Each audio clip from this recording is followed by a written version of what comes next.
Hello and welcome बच्चों, आप सभी का स्वागत है फिजिक्स वाला के इस इनक्रेडिबल प्लेटफॉर्म पे। मैं आपका प्यारा एसएम सर फिर से आ चुका हूं प्रयास हिंदी मीडियम जेई बैच का मोल कॉन्सेप्ट टॉपिक का लेक्चर नंबर 3 लेकर के आपके सामने। अभी तक हमने 2 लेक्चर पढ़े। 2 लेक्चर में हमने कुछ एक टॉपिक्स कवर किए, उनके सवाल भी किए, आपको डीपीपीज भी मिली होंगी। एक डीपीपी का सॉल्यूशन आपने देख लिया, बाकी एक ऐसे करके धीरे धीरे डीपीपीज के सॉल्यूशन भी आपके पास आते रहेंगे। डीपीपी के सॉल्यूशंस को जरूर देखें। अगर आपसे सवाल हो भी गया है ना, तो उसको फास्ट फॉरवर्ड करके देख लें। मेरा यह मानना है कि अगर आपसे सवाल हो गया तो 2x स्पीड में देख लो, कुछ ना कुछ बातें जानने को मिलेंगी। मैंने डीपीपी 1 के सॉल्यूशन में आपको यह भी बताया कि कैसे हम नए तरीके से, किस तरीके से हम नए तरीके से दिए गए सवालों से और सवाल खुद प्रैक्टिस कर सकते हैं। चलिए आगे चलते हैं। आज हमारा लेक्चर 3। सबसे पहले हम जानेंगे आज का हमारा लक्ष्य क्या क्या है, आज का गोल, टुडेज गोल। सबसे पहला टॉपिक जो हम कवर करेंगे वो है रस समीकरण नीति, जिसको कि अंग्रेजी वाले सीबीएसई बोर्ड वाले स्टोइशियोमेट्री कहते हैं। दूसरा टॉपिक जो हम कवर करेंगे वो है सीमांत अभिकारक का। तीसरा टॉपिक जो हम कवर करेंगे वो है अपना प्रतिशत लब्धि, फिर प्रतिशत शुद्धता, और साथ में चलेगा PYQ। अब ये देखो, ये मैंने एक चीज बनाई है, एक चीज के अंदर PYQ रखा है। ये क्या है सर? इसको हम कोनिकल फ्लास्क बोलते हैं। कल को बेटा आईटी में चले गए ना, तो हिंदी मीडियम वालों के साथ सबसे बड़ी समस्या ये होती है कि उनको लेबोरेटरी के दर्शन ही नहीं कराए जाते। वहां पे आप चले गए, आपको प्रोफेसर बोलेगा पहले सेमेस्टर में केमिस्ट्री पढ़नी पड़ती है, आपका प्रोफेसर आपको बोलेगा बेटा जाना थोड़ा सा कोनिकल फ्लास्क लेके आना, तो तुम खोजोगे कोनिकल फ्लास्क और तुम टेस्ट ट्यूब लेके आ जाओगे। उसके बाद समझ लो तुम जिसको चाह रहे थे कि वो तुम्हारा हो जाए, वो भी हंसेगा तुम्हारे ऊपर। खैर, ये 4 टॉपिक्स, और अगर समय परमिट करता है तो 2 टॉपिक और हम देख लेंगे, इफ टाइम परमिट्स, अगर समय हमें अनुमति देगा तो। आगे आते हैं अगले टॉपिक पे, मतलब अपने स्लाइड पे चलते हैं। सबसे पहले एक सवाल आपको होमवर्क में दिया था, बोला था बहुत ही बेहतरीन सवाल है, इसका सॉल्यूशन आप देखिए। देखते हैं। सवाल ये कह रहा है कि आपके पास 2 गैसेस हैं। आपके पास क्या है सर? 2 गैसेस है। अच्छा, इसमें थोड़ा सा ना मिस्टेक था, कलर तो इसका व्हाइट करना पड़ेगा और इसको थोड़ा सा और लंबा करना पड़ेगा। हाँ, इसमें थोड़ा सा मिस्टेक था, एक MA था, दूसरा MB था। अगर दोनों MA होगा तो सॉल्व ही नहीं कर सकते है ना। शायद आपको जो PPT मिली होगी उसमें ठीक हो, अगर नहीं ठीक है तो ये अंडरस्टूड है सर। ऐसी चीजें आप खुद अंडरस्टूड कर सकते हो। अब आप बड़े बच्चे हो, अब आप LKG UKG के, छोटे मोटे ऐसे नन्हे मुन्ने बच्चे नहीं हो जो आंगनबाड़ी और प्ले स्कूल जा रहे हैं। सवाल कह रहा है 2 गैस है अपने पास। देखो मैं बताता हूं, एक तो गैस A है और दूसरा है गैस B। A का मोलर भार जो है वो MA है, जो कि 20 है। अब ये मोलर भार दिया है ना बेटा, याद रखना, मोलर भार है ना, मतलब 1 मोल का भार। 1 मोल के भार का मतलब ग्राम में होगा। बी के लिए ये जो भार है ये MB है, ये भी ग्राम में होगा, मतलब कितना? 30 ग्राम। आगे बात करें, इनको A अनुपात B में मिलाया गया, और ये अनुपात किसके द्वारा? मोल अनुपात। मतलब हमने A का छोटा A मोल लिया, B के छोटे B मोल लिए। A का छोटा A, B का छोटा B मोल हमने ले लिया। इसके बाद हमने क्या किया? इनको मिला दिया, और जो AMM एवरेज मॉलिक्यूलर मास आया, 2 गैसेस मिक्सचर का जो औसत भार आया, वो कितना मिला सर हमें? तो आप पाएंगे कि वो हमें मिला 24। अब मॉलिक्यूलर मतलब मोलर भार है तो ग्राम में हो जाएगा, तो ठीक है सर, कर लेते हैं। हमारे पास हमें फॉर्मूला बताया था SM सर ने कि AMM निकालने का जो सूत्र होता है वो ऐसे कुछ नहीं, N1 कुछ नहीं भैया, टोटल भार निकाल लो हर चीज का, चाहे कैसे मिल जाए।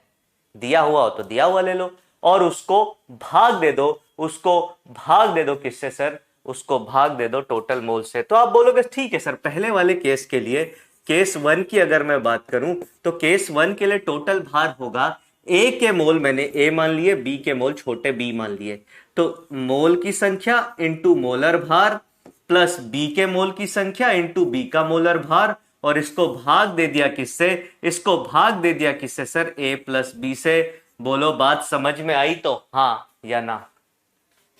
आगे अगर मैं इसको सॉल्व करूं तो मैं कह सकता हूं कि 20A प्लस 30B बटे A प्लस B बराबर बराबर 24। ये पहला इक्वेशन मेरे पास आ गया।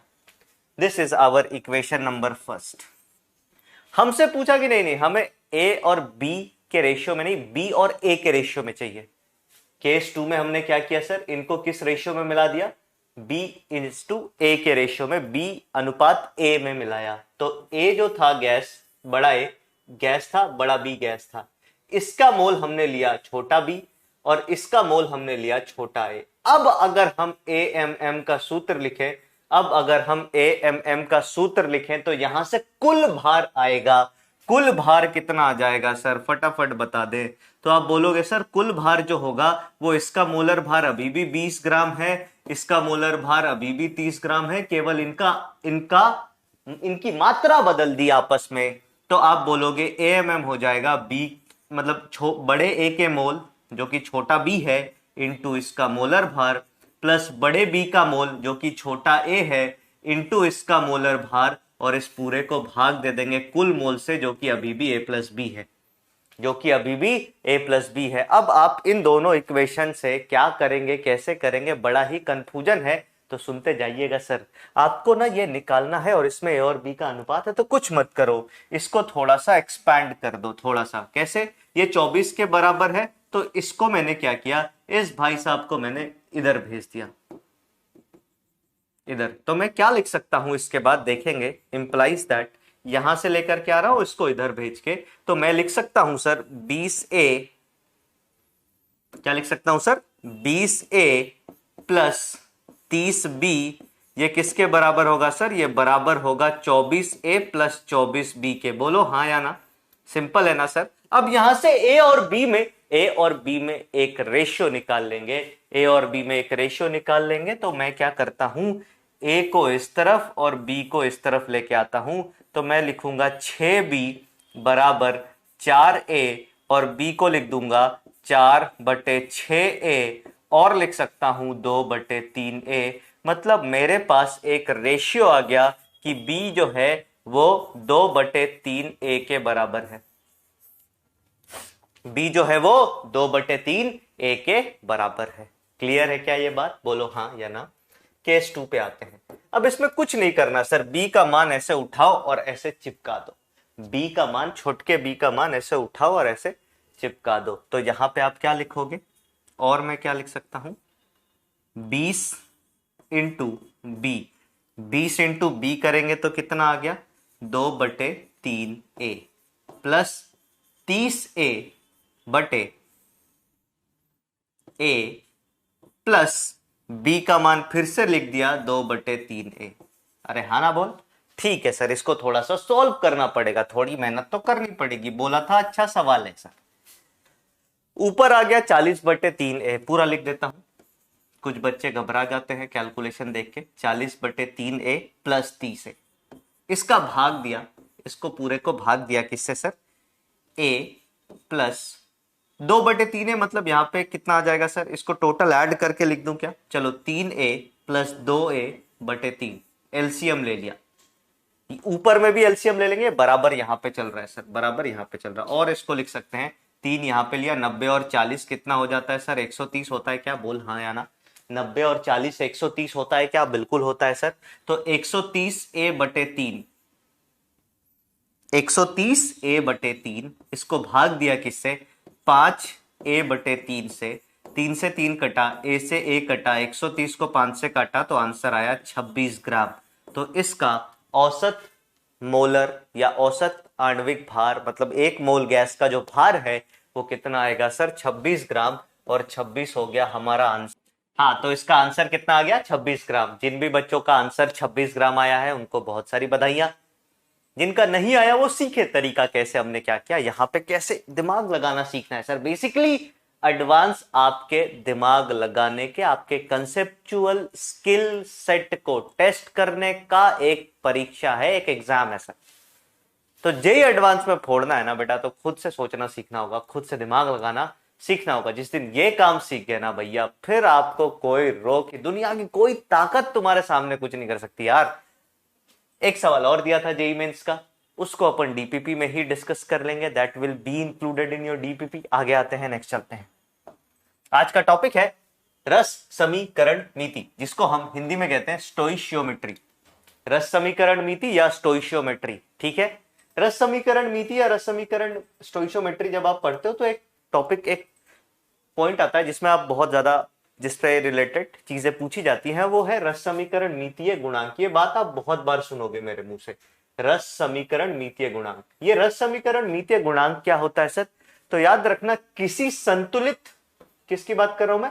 संतुलित रासायनिक अभिक्रिया, किसी संतुलित रासायनिक अभिक्रिया की बात कर रहा हूं। संतुलित रासायनिक अभिक्रिया में, अभिक्रिया में जो संख्याएं, जो गुणांक, किसी संतुलित रासायनिक, आप चाहें तो लिख सकते हैं इस बात को, रस समीकरण नीति हेडिंग डालेंगे, उसके बाद लिख लें रस समीकरण नीतिय गुणांक क्या होता है, फिर आगे लिख लें किसी रासायनिक अभिक्रिया में या किसी संतुलित रासायनिक अभिक्रिया में अभिकारकों तथा उत्पाद के आगे लगने वाली संख्या जो संतुलन में लगे या उनके संतुलन के दौरान उत्पाद या फिर अभिकारकों के आगे लगने वाली संख्या रस समीकरण नीतिय गुणांक कहलाती है। तो ये बेसिकली एक संख्या है जो अभिकारकों के पहले लगती है। जैसे एग्जाम्पल के लिए एक छोटा सा एग्जाम्पल ले लेते हैं। मान लो मैंने लिखा C+½ O2, ये आपको कार्बन मोनोऑक्साइड बना के दे रहा है, कार्बन प्लस आधा ऑक्सीजन, ये आपको कार्बन मोनोऑक्साइड बना के दे रहा है। तो ये वाले कार्बन की रस समीकरण मिति कितनी हो गई? तो आप बोलोगे 1। ये ऑक्सीजन की रस समीकरण मिति कितनी हो गई? तो आप बोलोगे 1/2। ये कार्बन मोनोऑक्साइड की रस समीकरण मिति कितनी हो गई? तो आप बोलोगे 1। मतलब जिसके आगे कुछ नहीं लिखा उसकी रस समीकरण मिति 1। फिर अगर मान लो मैंने ऐसा लिख दिया, एक अभिक्रिया ऐसे दे दी, फॉस्फोरस प्लस ऑक्सीजन, ये आपको बना के, या P4 प्लस ऑक्सीजन, ये आपको बना के देता है P4O10 और यहाँ पे 5 लगा दिया। तो आप बोलोगे इसकी रस समीकरण मिति कितनी? 1। इसका रस समीकरण मिति नहीं, रस समीकरण मिति है गुणांक, है ना। इसका रस समीकरण मिति गुणांक कितना? तो 5। इसका रस समीकरण मिति गुणांक कितना? तो 1। जिसके आगे कुछ नहीं लिखा उसका 1। अब ऐसा कुछ बच्चे करते हैं, कुछ बच्चे बोलते हैं सर ये भी तो गिना जाएगा। नहीं बेटा, ये रस समीकरण मिति गुणांक नहीं है। रस समीकरण मिति गुणांक केवल अभिकारकों या उत्पाद के पहले लगी हुई संख्या को बोला जाता है। फिर कुछ बच्चे बोलेंगे ये है सर ऑक्सीजन, इससे पहले ये 4 लगा, तो ऐसा होगा ना। सच्ची बता रहा हूं, कूट कूट के मारूंगा, बहुत मारूंगा ऐसा सोचोगे तो। ऐसा सोचना नॉट अलाउड। ये बात आपको समझ में आ गई। अब हम बात करते हैं रस समीकरण मिति की। रस समीकरण मिति की बात करने के लिए, उसकी चर्चा करने के लिए एक बारी मैं इसको साफ कर देता हूं। आप रस समीकरण मिति गुणांक की परिभाषा आपने लिख ली होगी। रस समीकरण मिति गुणांक की परिभाषा आपने लिख ली होगी। रस समीकरण मिति गुणांक है ना, इसकी परिभाषा आपने लिख ली होगी सर। चलो आगे देखते हैं। रस समीकरण मिति को समझने के लिए याद रखना, रस समीकरण मिति क्या है सर? तो किसी अभिक्रिया में, अगर मैं बात करूं रस समीकरण मिति क्या है, तो किसी रासायनिक अभिक्रिया में मोल का कैलकुलेशन, है ना। रासायनिक अभिक्रिया में मोल कॉन्सेप्ट, क्या बोला मैंने? रासायनिक अभिक्रिया में आपने जो भी मोल कॉन्सेप्ट लगा दिया वो सभी रस समीकरण मिति के दायरे में आती है। कहीं पे भी अगर अभिक्रिया आई, उसमें मोल कॉन्सेप्ट से खेला, मतलब रस समीकरण मिति शुरू हो चुकी है सर। अब रासायनिक अभिक्रिया में रस समीकरण मिति होती है। रस समीकरण मिति बेसिकली एक तरीका है कैलकुलेट करने का, किसको? मोल्स को। किसमें? रासायनिक अभिक्रियाओं में। तो देखते हैं कि इसका मतलब क्या है। एक रासायनिक अभिक्रिया में लिख लेता हूं, जो कि मेरी वन ऑफ दी फेवरेट अभिक्रिया है। आप बहुत बार मेरे मुंह से इस अभिक्रिया का नाम सुनेंगे। अभिक्रिया है सर N2 प्लस H2, यह आपको बना के देता है 2NH3, या N2 प्लस H2 आपको अमोनिया बना के देता है। रस समीकरण मिति लगाने का नियम नंबर 1 कि आपको अभिक्रिया हमेशा ही पूरी लिखनी होगी और संतुलित करनी होगी। बिना संतुलित अभिक्रियाओं में रस समीकरण मिति का कोई मतलब नहीं रह जाता। बिना रस समीकरण या बिना संतुलित अभिक्रियाओं में रस समीकरण मिति का कोई मतलब नहीं रह जाता। इसका मतलब बस ऐसा होगा, जैसे समझ लो आपके पास बस तलवार की मयान है, तलवार नहीं है। वही बात यहां पे भी है। तो सबसे पहले आप संतुलित करेंगे तो इसको यहां 3 लगाएंगे, इसको 2 लगाएंगे। ये अभिक्रिया तो याद हो जाती है बच्चों को, हेबर प्रोसेस में 12वीं में रटा होगा। एग्जाम में लिखने के लिए। तो ये एक संतुलित अभिक्रिया है। इस अभिक्रिया को देख करके आप क्या क्या कंक्लूजन ड्रॉ कर सकते हैं, ये सबसे पहला और सबसे इंपॉर्टेंट पॉइंट है रस समीकरण नीति पढ़ने का। तो सबसे पहला कंक्लूजन जो मैं ड्रॉ कर रहा हूं, देखते जाना क्या क्या मैं इससे कंक्लूजन निकालता हूं। सबसे पहला कंक्लूजन जो हम ड्रॉ कर सकते हैं वो ये है कि एक N2 अणु 3 H2 अणु के साथ क्रिया करके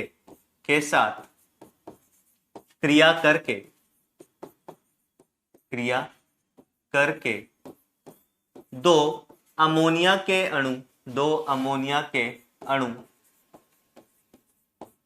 बनाता है।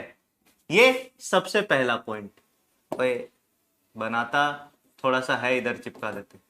क्या बोला मैंने? इसको देख करके कोई भी आदमी बाहर से देखेगा, बोलेगा अच्छा एक N2 3 H2 के साथ क्रिया करके 2 अमोनिया बनाता है। क्या बोला मैंने? एक N2 3 H2 के साथ क्रिया करके 2 अमोनिया बनाता है। ठीक है सर, समझ में आ रहा है बेटा? अगर एक कर सकता है तो मैं सबको किसी संख्या से मल्टीप्लाई कर सकता हूं क्या?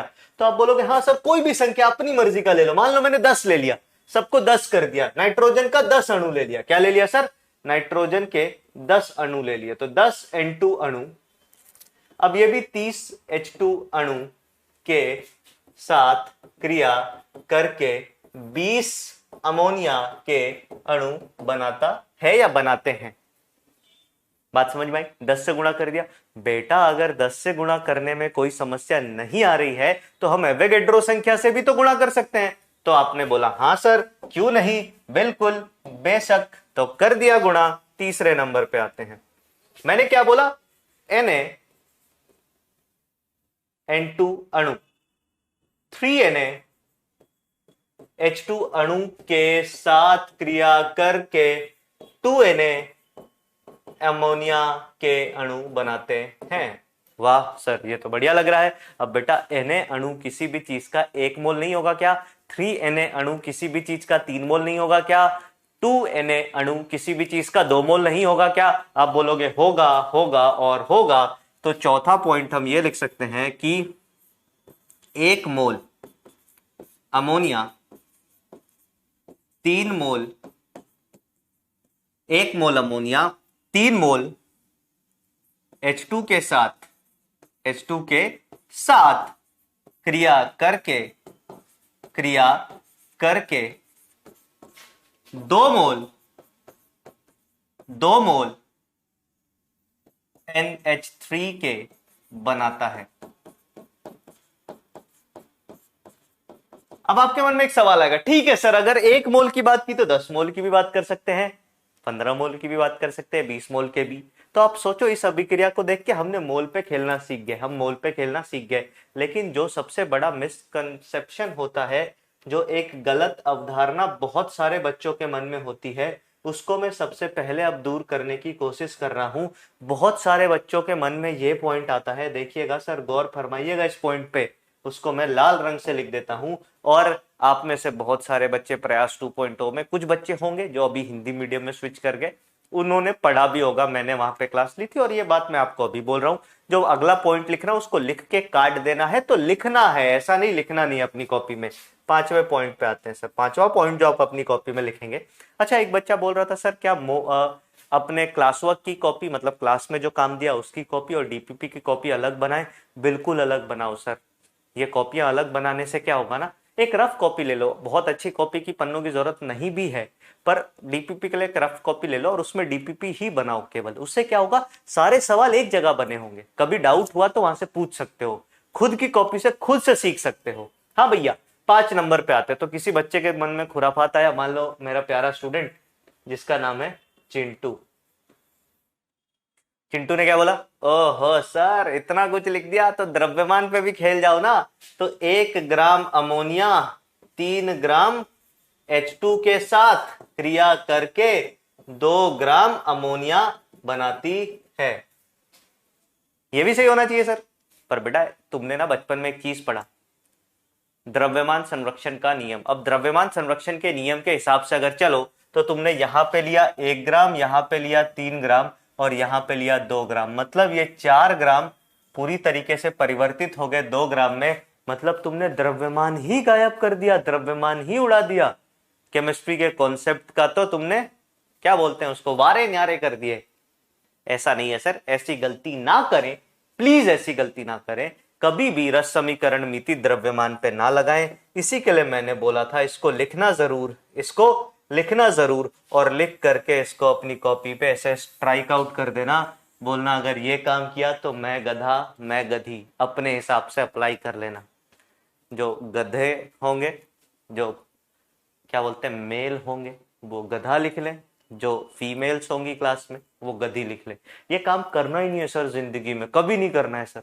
हाँ, फिर आपके मन में एक सवाल आएगा, तो सर द्रव्यमान पे काम कर ही नहीं सकते क्या? अरे कर सकते ना भैया, मोलर द्रव्यमान पे खेलो ना, मोलर द्रव्यमान पे खेलो। तुम्हें पता है 1 मोल अमोनिया, तो 1 मोल अमोनिया का द्रव्यमान कितना हो जाएगा? तो तुम लिखोगे 17 ग्राम अमोनिया, 3 मोल H2, 3 मोल H2 है सर। H2 का द्रव्यमान कितना होता है? 2, तो 3 दूनी 6, 6 ग्राम H2 के साथ, क्या बोला मैंने, 17 ग्राम आपका कहां गया, अच्छा सॉरी 17 ग्राम तो नहीं, अमोनिया। अरे यार इधर अमोनिया कैसे लिख दिया यार, ये देखो गड़बड़ है ना, कोई बोल भी नहीं रहा। ये अमोनिया नहीं होगा बेटा, ये क्या होगा, ये अमोनिया नहीं होगा बेटा, ये N2 होगा। यहाँ पे N2 N2 ही चल रहा है ना, हाँ ये N2 होगा। ठीक है भैया, आप सही हो गया, कोई टेंशन नहीं है, आगे बढ़ते हैं, जीवन में आगे बढ़ना सीखना होगा। हाँ तभी मैंने बोला 17 ग्राम लिख दिया। हाँ सर, तो 1 मोल N2 मतलब 28 ग्राम N2, 28 ग्राम N2 6 ग्राम H2 के साथ क्रिया करके आपको 17 दूनी 34 ग्राम, 34 ग्राम अमोनिया बनाते हैं। अब ये बात भी सही है सर, ये बात भी सही है, देख लो भैया 28 और 6 34, और उधर 34, दोनों बैलेंस, दोनों क्या हो गए भाई, बैलेंस हो गए सर, वही तो हमें चाहिए था। तो ये चीज भी हम अप्लाई कर सकते हैं। तो अभी तक सीखा हमने कि 5 चीजों पे खेल सकते हैं, मतलब ये दोनों तो एक ही चीज है सर, ये दोनों तो सेम है, ये दोनों तो सेम है। और इसको भी इसी में इंक्लूड कर लो, कोई ज्यादा फर्क नहीं पड़ता, इसको भी इसमें इंक्लूड कर लो, कोई ज्यादा फर्क नहीं पड़ता। मतलब बेसिकली हम रस समीकरण मिति में मोल पे भर भर के खेलेंगे। अब कोई गैस है, अगर मान लो गैस विशेष के लिए, केवल गैस के लिए एक और बात लागू होती है, केवल गैस के लिए। और गैस के लिए कब सर, क्या कभी भी नहीं सर, कभी भी नहीं, जब टेम्परेचर तथा प्रेशर फिक्स हो, नियत हो, है ना, बदले ना। टेम्परेचर तथा प्रेशर क्या हो सर, फिक्स हो, नियत हो, ये बदल नहीं रहा है, उस समय हम क्या कर सकते हैं, उस समय हम एक और बात लिख सकते हैं, जिसको 7वें पॉइंट पे लिखता हूं कि मतलब ये रस समीकरण मिति को आयतन में खेला जा सकता है। मतलब 1 लीटर N2 3 लीटर H2 के साथ क्रिया करके 2 लीटर अमोनिया बनाएगी। अब तुम इसमें मत बोलना सर अबे आयतन कंजर्वेशन जैसा कुछ होता ही नहीं है, आयतन कंजर्वेशन जैसा कुछ होता ही नहीं है सर, है ना, आयतन कंजर्वेशन जैसा कुछ होता ही नहीं है। बात समझ में आ गई? अगर आयतन कंजर्वेशन जैसा कुछ होता तो एक सवाल देता हूं, उसका जवाब दे देना। H2O का गैसीय अवस्था पे है, मान लो H2O गैसीय अवस्था पे है, टेम्परेचर जो है वो कितना है सर, वो 400 केल्विन, और प्रेशर जो है वो मान लो प्रेशर जो है वो 0.821 एटमॉस्फेयर है। तो वॉल्यूम पता कर लेना कितना, वॉल्यूम पता कर लेना कितना, ठीक है। और यही H2O लिक्विड में लेके आते हैं, यही H2O अगर लिक्विड स्टेट में है, मान लो प्रेशर कितना है सर, प्रेशर अब 1 एटमॉस्फेयर ही ले लेते हैं, या प्रेशर इतना ले लो कोई दिक्कत नहीं है, और तापमान 0 डिग्री सेल्सियस के लिए कितना ले लोगे, तो 273 केल्विन ले लो। और इसका आयतन निकालना, और इसका आयतन तुम्हें खुद पता लग जाएगा कि गैस का आयतन और द्रव का आयतन कितना अलग होता है। तो एक ही पदार्थ अगर गैसीय अवस्था में और द्रव में है तो आयतन बहुत फर्क पड़ता है। और रस समीकरण मिति केवल गैस के आयतन पे लगती है, लिक्विड के आयतन पे नहीं लगती, सॉलिड के आयतन पे भी नहीं लगती। ये पूरी की पूरी बात आपको समझ में आई होगी, अगर समझ में आई तो बहुत अच्छी बात है। कॉपी कर लें इसको एक बार, ये सब कुछ लिख लें अपनी कॉपी पे, ये बहुत इंपॉर्टेंट है। पूरा चैप्टर इस पे आगे चलने वाला है सर। कभी भी मोल कॉन्सेप्ट लगाओगे तो इन बातों की जरूरत पड़ेगी ही पड़ेगी। चलिए, ये आपने कॉपी कर लिया होगा। अगले पेज पे चलते हैं। सवाल करने का तरीका हमने क्लास के पहले डिस्कस किया था कि मैं आपको दूंगा सवाल, आप क्या करेंगे सर, वीडियो को पॉज करेंगे, 2 मिनट सॉल्व करने की कोशिश, खुद से जद्दोजहद लड़ाई अगर हो गई तो उसके बाद आ जाएंगे आगे। कुछ बच्चों का ये भी परेशानी थी, कुछ बच्चे बहुत परेशान थे कि सर क्लासेस लाइव क्यों नहीं चल रही है ना। तो क्लासेस लाइव का देखो यार, ऐसा है कि शायद अपनी क्लासेस जो हैं वो रिकॉर्डेड ही चलेंगी, जैसा आपको बताया भी गया है बैच में। तो यार लाइव और रिकॉर्डेड में क्यों परेशान होते हैं, मैं आपको बताता हूं। अगर लाइव क्लास चलेगी आपके लिए तो आपको थोड़ी बहुत प्रॉब्लम ये आएगी कि लाइव क्लास में ना कभी कभी मान लो टेक्निकल ग्लिच हो गया, कुछ टेक्निकल ग्लिच हो सकता है यार, कंप्यूटर है, तो क्लास रुक जाएगी, फिर प्रॉब्लम, फिर बहुत सारी समस्याएं, बहुत सारी बातें। यहाँ पे आपकी क्लास रेगुलर आते रहेगी, हमेशा आते रहेगी। तो ये सब सोचने, ये सब टेंशन लेने वाली बात थोड़ी है यार।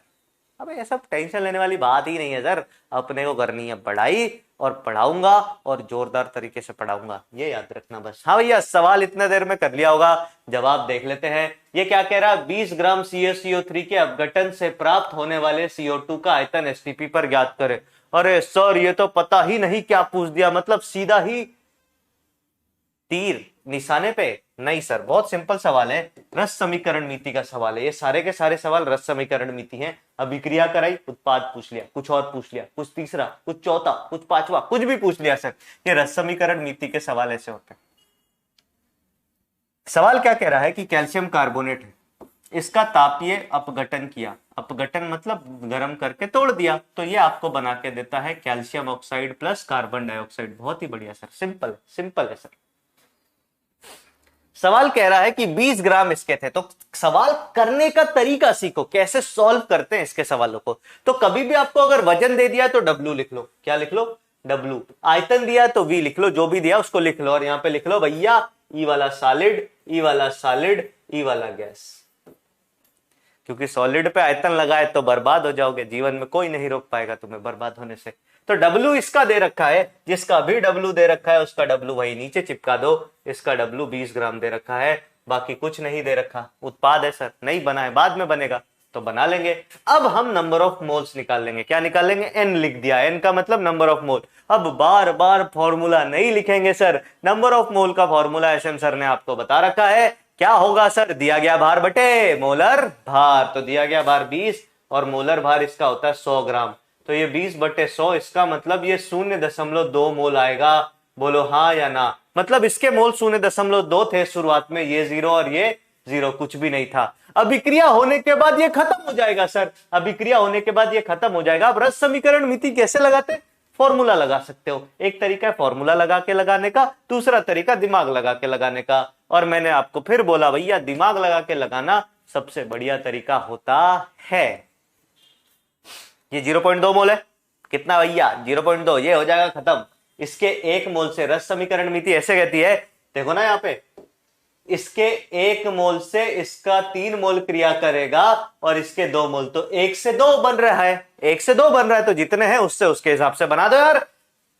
जिसको आप क्या कहते हो, एक एक विधि लगानी है और कुछ नहीं करना। ठीक है भैया, 1 मोल से 1 मोल, 1 मोल से 1 मोल, 1 मोल से 1 मोल, 1 मोल से 1 मोल, तो 0.2 से कितना, 0.2 से इसका भी 0.2 मोल और इसका भी 0.2 मोल। अरे हाँ ना बोल भाई, हाँ ना बोल। इसके भी 0.2 मोल, इसके भी 0.2 मोल। बात समझ में आई क्या, बात समझ में आई क्या। ऐसे 2-3 सवाल अभी और प्रैक्टिस करवा देता हूं, बिल्कुल टेंशन नहीं लेने का। तो तुम क्या बोलोगे, ठीक है सर ये बात तो समझ में आ गई, मतलब इसके 0.2 मोल, इसके 0.2 मोल। अब हमें आयतन निकालना है, किसका आयतन निकालना है, CO2 का प्राप्त आयतन।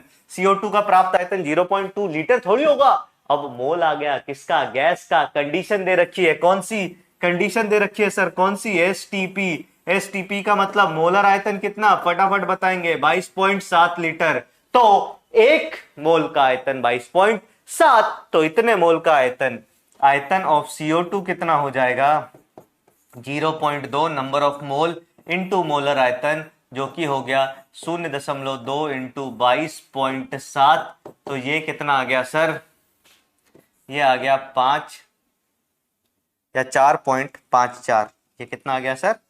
4.54, और आंसर आएगा लीटर में।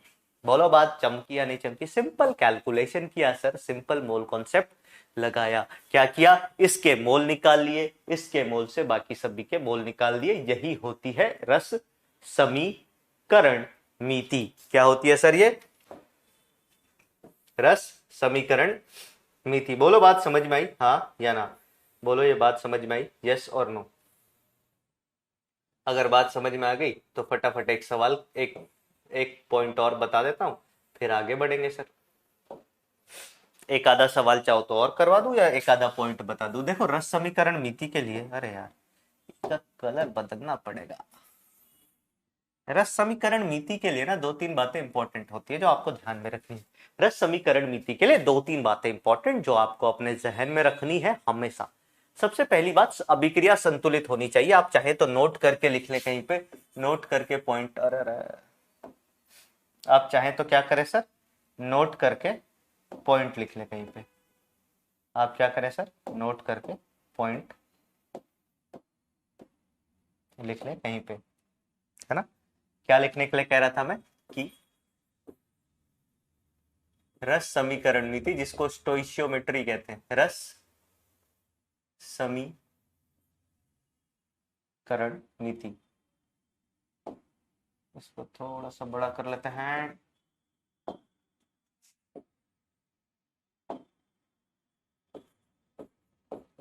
रस समीकरण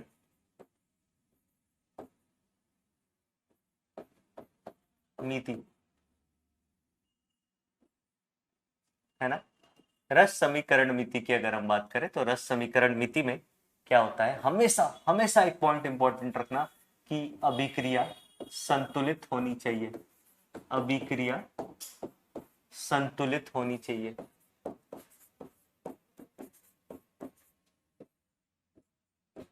अभिक्रिया संतुलित होनी चाहिए। क्लियर है ये बात? बोलो हाँ या ना। रस समीकरण नीति जब भी लगाएंगे तो अभिक्रिया संतुलित होनी चाहिए। बिना संतुलित अभिक्रिया के हम इसको नहीं कर सकते सर, हम आगे नहीं बढ़ सकते।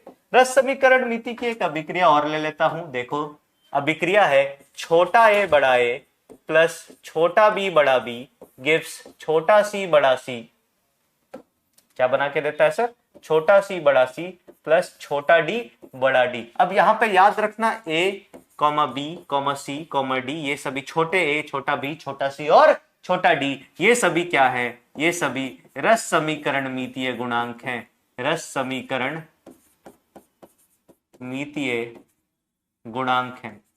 ये सभी के सभी रस समीकरण मीतीय गुणांक है सर, इनका ध्यान रखिएगा। और बड़ा ए बड़ा बी आपका विकारक, बड़ा सी बड़ा डी आपका उत्पाद। तो इस केस में आपको देखो आगे सीमांत अभिकारक पढ़ना है, पता भी होगा थोड़ा बहुत। इस केस में अगर कोई भी सीमांत अभिकारक नहीं है, ये मानते हुए मैं बात करूं तो मैं लिख सकता हूं number of moles of A बटे छुटका ए बराबर होगा number of moles of B बटे छुटका बी, ये बराबर होगा number of moles of C बटे छुटका सी। ये बड़ा सी है सर, सी का मोल मतलब ये वाला सी, और ये छुटका सी है सर, ये रस समीकरण मीतीय गुणांक।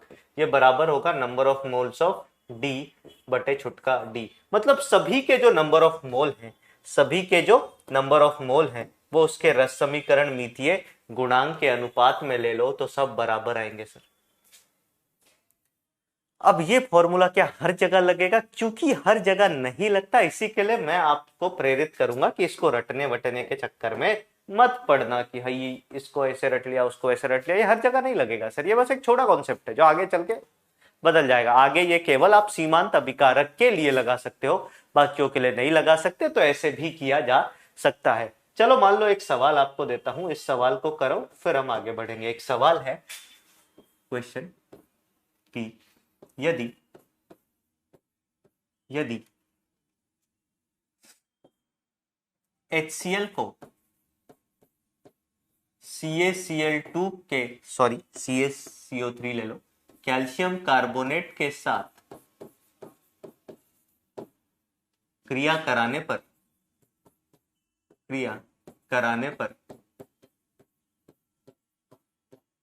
एसटीपी पर, एसटीपी पर, एसटीपी पर 45.7 या 45.4 लीटर गैस प्राप्त होता है, गैस प्राप्त होती है, प्राप्त होती है, तो CaCO3 का न्यूनतम, का न्यूनतम आवश्यक भार ज्ञात करें, आवश्यक भार ज्ञात करें। एक चीज और ध्यान रखेंगे कि ये जो पूरा अभिक्रिया हुई है उसका तापमान जो है वो 50 डिग्री सेल्सियस है। ये बात आपको दे दी। अब ये सवाल, इस सवाल को कैसे करेंगे तो तुम सोचते रहोगे क्या करें क्या करें क्या करें। अरे कुछ नहीं करना है सर, रस समीकरण मिति पे खेल जाना है। क्या करना है सर? रस समीकरण मिति पे खेल जाना है। हाँ, अभिक्रिया लिखनी आनी चाहिए सर, अभिक्रिया नहीं आई तो फंस गए बाबू। देखो क्या होगा, कैल्शियम कार्बोनेट की अभिक्रिया करवाओ HCl के साथ, ये क्या बनेगा बेटा? ये बनेगा CaCl2 plus CO2 plus H2O। बोलो हाँ या ना। इसकी बात करें तो ये सॉलिड, ये एक्वस सॉल्यूशन में होता है, तो एक्वस CaCl2 सॉलिड, या CaCl2 थोड़ा सा एक्वस रहेगा थोड़ा सा सॉलिड, तो एक्वस भी लिख दो, कोई दिक्कत नहीं है। ये गैस और पानी का क्या करे सर? पानी तो गैस भी हो सकता है और द्रव अवस्था, मतलब H2O तो गैस भी हो सकता है और द्रव अवस्था में, तभी तो तापमान दिया है कि ई वाले भाई साहब लिक्विड अवस्था में है, ई वाले भाई साहब लिक्विड अवस्था में है। बहुत ही बढ़िया। अब आप आगे क्या बोलेंगे कि आगे सर रस समीकरण मिति हमें कैसे लगानी है? तो यार रस समीकरण मिति रिवर्स ऑर्डर में लगानी है सर। देखते जाओ, हमें CO2 का आयतन दे रखा है 45.4 लीटर। ये क्या दे रखा है सर? आयतन दे रखा है। आयतन पे इसमें खेल सकते हैं क्या? नहीं खेल सकते, इस पे नहीं खेल सकते, इस पे नहीं खेल सकते। हमें चाहिए किसकी बात करनी? इसकी। तो रस समीकरण मिति के हिसाब से बैलेंस है क्या? अच्छा देखो, ये भी तो देखा ही नहीं, बिना बैलेंस के काम कैसे कर सकते हैं? तो बैलेंस करोगे तो यहां 2 लगा दोगे तो मेरे हिसाब से सब कुछ बैलेंस है। हाँ, अब सब कुछ बैलेंस है सर। बैलेंस कर लिया पहले, पहला काम, फर्स्ट थिंग फर्स्ट, पहले बैलेंसिंग। बैलेंसिंग करने के बाद, बैलेंसिंग करने के बाद अब हम आगे देखेंगे कि ठीक है सर, आयतन उसका दे रखा है, उसके आयतन से उसका मोल तो निकाला जा सकता है ना, इसके आयतन से इसका मोल तो निकाला जा सकता है ना। 45.4 बटे मोलर आयतन जो कि होता है 22.7। इसको काटेंगे तो हमें पता चल गया, ओहो CO2 के 2 मोल। अब हमें यह पता चल गया कि CO2 के 2 मोल बने हैं। बेटा CO2 के 2 मोल कब बने होंगे? तो रस समीकरण मिति के हिसाब से इसके आगे और इसके आगे, दोनों के आगे सेम संख्या है, तो मैं ऐसा लिख सकता हूं रस समीकरण मिति के हिसाब से। देखो मैं यहां पे लिख रहा हूं कि आप अच्छे से देख पाओ। ऐसा लिखा जा सकता है 1 मोल, ये जो आपको लिखना सिखाया था ना, ये जो आपको 2 पन्ने पहले लिखना सिखाया था ना कि 1 मोल दिस दैट, यही काम आएगा सर, यही काम आएगा। फॉर्मूला वॉर्मूला तो कभी गड़बड़ भी हो सकता है। तो आप लिखोगे 1 मोल कैल्शियम कार्बोनेट अभिक्रिया करने के बाद हमें क्या देता है सर? 1 मोल CO2 देता है। अब हम यहां से इसको सब्जेक्ट बनाएंगे और इधर से इधर आना शुरू करेंगे, क्योंकि हमें इसके बारे में दे रखा है। 1 मोल CO2 हमें दे रखा है सर, तो हम आगे क्या लिख सकते हैं? 1 मोल CO2 को इधर लिख लेते हैं। ठीक है, तो मैं कहता हूं ठीक है भैया, 1 मोल CO2 अगर इतना देता है तो 2 मोल CO2 आपको, 2 मोल CO2 आपको क्या देगा, किससे प्राप्त होगा? तो 2 मोल कैल्शियम कार्बोनेट से। इसका मतलब रस समीकरण मिति वाले भैया हमको ये कहते हैं कि ओहो, इसका मोलवा भी 2 मोल होगा, 2 मोल रहा होगा कम से कम, तभी वो 2 मोल बना। और 2 मोल कैल्शियम कार्बोनेट का भार WCaCO3 कितना हो जाएगा सर? तो आप बोलोगे WCaCO3, CaCO3 number of moles of CaCO3 into इसका मोलर भार जो कि है 2 इंटू 100, और ये आ गया 200 ग्राम। आंसर बोलो, बात समझ में आई? ये था रस समीकरण मिति। याद रखना, रस समीकरण मिति अकेले में अपने आप में एक बहुत घातक टॉपिक नहीं होता, सिंपल सा टॉपिक है। रस समीकरण मिति को कई सारी चीजों के साथ जोड़ करके जेई प्रसिद्ध है सवाल पूछने में। तो ये रस समीकरण मिति का एक छोटा सा और एग्जाम्पल, जिससे आपको और बातें क्लियर हुई होंगी। इसको हम बोलते हैं रिवर्स रस समीकरण मिति। भैया हमको ये दे दिया और ये निकाल दिया। फॉर्मूला एक ही होता है सर, याद रखना। जैसे बहुत सारे बच्चे बोलते सर हमें कॉन्सेप्ट नंबर लिखा दो, मतलब कॉन्सेप्ट नंबर ऐसा वैसा, तो आप कंपेयर कर रहे हो सर, आप दो चीजों को कंपेयर कर रहे हो। मैं ये नहीं बोलूंगा कि किसको कर रहे हो, कैसे कर रहे हो, ये आप सभी को पता है, आप दो चीजों को कंपेयर कर रहे हो। सबका अपना अपना पढ़ाने का तरीका होता है, आपको एक ही तरीके पे स्टिक रहना चाहिए। बस मैं इस बात का अनुरोध करूंगा, कोई गलत कोई सही नहीं है, मैं किसी को ना तो गलत बोलता हूं, ना कोई बहुत बढ़िया ना कोई बहुत खराब, सब अपने तरफ से बेस्ट देने की कोशिश करते हैं सर, ये बात आप मान के चले। और मतलब ऐसा थोड़ी है कि मैं अपना स्टाइल बदल दूंगा। अब आप धोनी को बोलोगे कि नहीं नहीं भाई तू धोनी है ना, युवराज सिंह की तरह खेल, तो नहीं खेल पाएगा यार। धोनी तो महारत है ना अपने स्टाइल से खेलने में, तो उसी के स्टाइल से सभी लोग अपने स्टाइल से खेलते हैं। पेपर अटेम्प्ट करने की बात करूं, मान लो तुम लोग पेपर अटेम्प्ट करते हो, तो तुम अपने स्टाइल से ही पेपर अटेम्प्ट करते हो, तभी तुम अच्छा कर सकते हो। तुमको कहीं जाना है तो तुम अपने हिसाब से कपड़े वगैरह पहनोगे तभी बढ़िया लगेगा। बाकी कोई दूसरा पहना देगा कपड़ा तो तुमको लगेगा अरे भैया ये का पहना दिया है, लाल लाल एकदम तोता लग रहे हैं। बात समझ में आई? तो भाई ये बहुत बड़ी बात नहीं है, आप पढ़ो, बहुत मजा आएगा, बहुत सारी चीजें सीखने को मिलेंगी। हाँ, मेरा पढ़ाने का तरीका क्या है मैं आपको फिर से बता देता हूँ। पहली क्लासेस में बताया कि मैं टॉपिक लिखूंगा, उसके बारे में समझाऊंगा, उसके बारे में समझाऊंगा, सवाल कराऊंगा, फिर अंत में PYQs हम करेंगे। इस तरीके से ही लेक्चर चलेगा और बड़ा मजा आएगा, आपको बड़ा कुछ सीखने को मिलेगा। जेई मेंस जेई एडवांस के सवाल तो फोड़ फाड़ दोगे तुम, उसकी तो कोई औकात ही नहीं है तुम्हारे सामने। आगे आते हैं, अगला टॉपिक है हमारा सीमांत अभिकारक और लिमिटिंग रिएजेंट। अगर सीमांत अभिकारक या लिमिटिंग रिएजेंट की बात करें तो ये क्या होता है सर? अब ये समझ लो रस समीकरण मिति के साथ एक फ्री कॉन्सेप्ट है। रस समीकरण मिति के साथ यह एक फ्री कॉन्सेप्ट है जो फ्री में मिलता है और हर बार आता है सर। रस समीकरण मिति के साथ ये आता ही आता है, ये आता ही आता है। चलो देखते हैं, सबसे पहले सीमांत अभिकारक क्या होता है? तो वह अभिकारक जो किसी अभिक्रिया में पूर्ण रूप से सबसे पहले समाप्त हो जाता है, LR कहलाता है।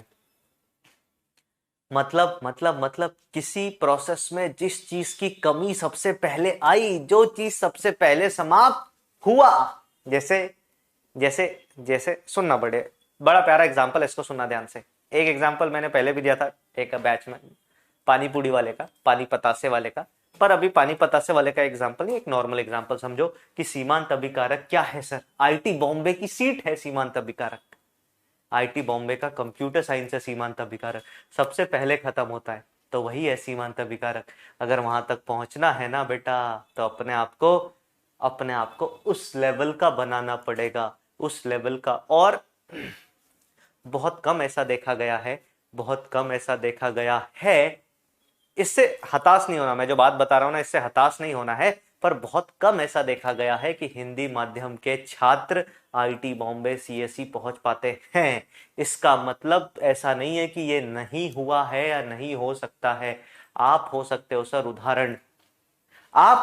सर उदाहरण कि देखो मैं हिंदी मीडियम का छात्र होने के बावजूद भी आईटी बॉम्बे सीएसई में पढ़ रहा हूं। मैंने अपने हक की लड़ाई लड़ी और जो चीज मुझे मिलनी चाहिए थी उसको मैं छीन के लेके आया। वापस आते हैं कि वह अभिकारक जो किसी अभिक्रिया में पूर्ण रूप से, और सबसे पहले पूर्ण रूप से समाप्त होने की बात नहीं है, समाप्त तो आईटी बॉम्बे का सिविल इंजीनियरिंग भी हो जाता है, मैकेनिकल इंजीनियरिंग भी हो जाता है, पर जो सबसे पहले खत्म हुआ, सबको पता है सर, सबको पता है, सबसे पहले बॉम्बे सीएसई है ना खत्म, मतलब सीटें बटने पहले खत्म हो जाती हैं, तो इसको क्या बोलते हैं सर?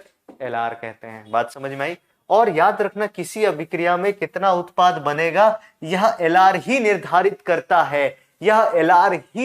करता है। मतलब अगर किसी अभिक्रिया में लिमिटिंग रिएजेंट का कॉन्सेप्ट आ गया तो तुम समझ लो पूरी की पूरी अभिक्रिया लिमिटिंग रिएजेंट के इर्द गिर्द ही चलेगी। पूरी की पूरी अभिक्रिया जो है वो लिमिटिंग रिएजेंट के ही इर्द गिर्द चलेगी, लिमिटिंग रिएजेंट के इर्द गिर्द ही आपको रहना है। फिर यही आपको उत्पाद बता के देगा कि कितना उत्पाद बना, कैसे बना। लिमिटिंग रिएजेंट का एक और प्यारा एग्जांपल जो कि मैंने पहले भी दे रखा है बैचेस में, आपको भी बताता हूं, बच्चों को सुनने में अच्छा लगता है क्योंकि उन सभी के जीवन में ऐसी घटना एक साथ घटित हो चुकी है, एक आध बारी तो घटित हो चुकी होगी। ये मान लो एक रेडी कह लो, ठेला कह लो, वो है, ठीक है। इसमें पानी पूरी वाले का ठेला है, यहाँ पे उसने पानी पूरी रखी है ना, यहाँ पे उसने पानी पूरी रखी है, यहाँ पे उसने आलू का मसाला रख रखा है, और यहाँ पे इस बाल्टी में उसने पानी रख रखा है। पानी पूरी वाले के पास जाओ, कभी भी जाओ अपने जीवन में, सबसे पहले क्या खत्म होता है बताओ? तुम ईमानदारी से बताना, सबका आंसर एक आएगा, मैं इसकी गारंटी। तुम कमेंट बॉक्स में लिख देना कि क्या खत्म होता है सबसे पहले, और देख लेना अगर 100 बच्चे, 200 बच्चे, 1000 बच्चे देख रहे होंगे तो 1000 में से 990 का कमेंट एक ही आएगा, क्या खत्म होता है सर? मसाला मसाला मसाला। सबसे ज्यादा क्राइसिस किसकी रहती है पानी पूरी वाले के पास? ये मसाले की। तो मसाला सबसे पहले खत्म होता है, मसाला सीमांत अभिकारक है। कैसे? कि पानी पूरी वाला कितने पैसे कमाएगा ये इसका निर्धारण कौन करेगा? मसाला। क्यों? जितना मसाला उतना पानी पूरी बिकेगा। ऐसा तो नहीं होता ना, मान के चलो एक एग्जांपल देता हूं, सोचो कि पानी पूरी वाले के पास मसाला खत्म हो गया, तुम गए, तुमने बोला भैया लगाओ, तो उसने बोला भैया मसाला नहीं है, तो तुम ऐसा थोड़ी बोलते हो, या वो ऐसा ऑफर थोड़ी देता कि एक काम करो भैया मसाला नहीं है ना, तो पहले 10 के 4 देता था, अब 10 के 8 दे दूंगा, खा लो। या 10 के 8 वो देगा तो तुम तो खा ही लोगे। 10 के 5 कर देता हूं भैया, तब खा लो, तुम बोलोगे। तब भी कुछ लोग होंगे सोचेंगे यार एक ज्यादा मिल रहा है, आलू घर से लेके आते हैं। खैर, अगर वैसा करेगा तो आप नहीं लोगे सर, केवल पतासे और पानी तो कोई नहीं खाएगा ना, मसाला तो होना ही चाहिए। तो मसाला आपका सीमांत अभिकारक है सर। दो बातें, अब मसाला कितना है, मतलब मसाला कितना था, उससे आपको पता चला कि उसका प्रोडक्ट कितना बिकेगा, और आपको साथ में यह भी पता चला, कि मसाला ही निर्धारित करेगा कि बचे हुए अभिकारक कितने होंगे, तो ये दो चीजें आती हैं सीमांत अभिकारक में, एक तो उत्पाद कितना बनेगा और बचा हुआ अभिकारक कितना बच गया, ये दोनों का निर्धारण सीमांत अभिकारक ही करेगा। ऐसा ही एक और सवाल अगर मैं आपसे पूछूं तो आपको 3 एग्जाम्पल देता हूं। देखो यहाँ पे है, क्या बोल रहा हूं मैं, आप सभी ने एक पेन देखा होगा जिसमें 4 कलर के इंक होती है, 1 2 3 और एक और रख देते हैं 4। ये पेन सभी ने देखा होगा अपने जीवन में, वो 4 कलर वाली इंक। बहुत मतलब बचपन में तो कुछ साल पहले तो बहुत चलाते थे, टक टक टक टक चारों तरफ से हो, समझ गए पेन? तो उस पेन में 2 बातें, उस पेन में 2 चीजें। पहला, पेन पूरा का पूरा पेन है। अब पूरा का पूरा पेन, पूरा का पूरा कलम बनाने के लिए 2 चीजें लगती हैं। एक तो पेन की खोली, जिसको हम अंग्रेजी में बॉडी कहेंगे, अगर बॉडी कहेंगे तो घबरा मत जाना, है ना। और साथ में आपको क्या लगेगा सर? रिफिल लगेगा। क्या लगेगा सर? रिफिल। तो एक पेन बनाने के लिए, वैसा एक पेन बनाने के लिए हमें 1 बॉडी और 4 रिफिल की आवश्यकता होगी। बोलो इस बात से आप सभी सहमत हो? तो फटाफट लिख दो नीचे हाँ हाँ हाँ हाँ हाँ। मैं कमेंट पढ़ता हूं और देखता भी हूं, तो फटाफट लिख दो हाँ हाँ हाँ हाँ हाँ। ठीक है सर, सहमत हो? 4 रिफिल, 1 बॉडी और 1 पेन। बहुत बढ़िया। अब आगे बात करते हैं सर। अब 3 सिनेरियो देता हूं, आप मुझे बता देना कब, क्या, कैसे, कितना, कैसा हुआ, तो आपको लिमिटिंग रिएजेंट का कॉन्सेप्ट क्लियर हो जाएगा, एकदम क्रिस्टल क्लियर हो जाएगा इसको बोलते हैं। तो केस नंबर 1 कि आपके पास बॉडी जो है वो 50 है, रिफिल जो है वो 200 है। केस नंबर 2, आपके पास बॉडी जो है ये 50 है और रिफिल जो है वो 240 है। केस नंबर 3, आपके पास रिफिल जो है वो 200 है और बॉडी जो है वो 40 है। आपको बताना है कि तीनों ही सिनेरियो में आप मुझे ये बता दो कि सीमांत मतलब कौन पहले खत्म होगा और कितना पेन आप बना करके मार्केट में बेच पाएंगे, ये मानते हुए कि अगर किसी पेन में 1 रिफिल या 2 रिफिल है तो आप पेन नहीं बेच पाओगे। अगर कोई पेन बिना बॉडी के है, केवल रिफिल है, तो रिफिल को भी पेन मान के नहीं बेचा जाएगा, उसको बेचा ही नहीं जाएगा सर।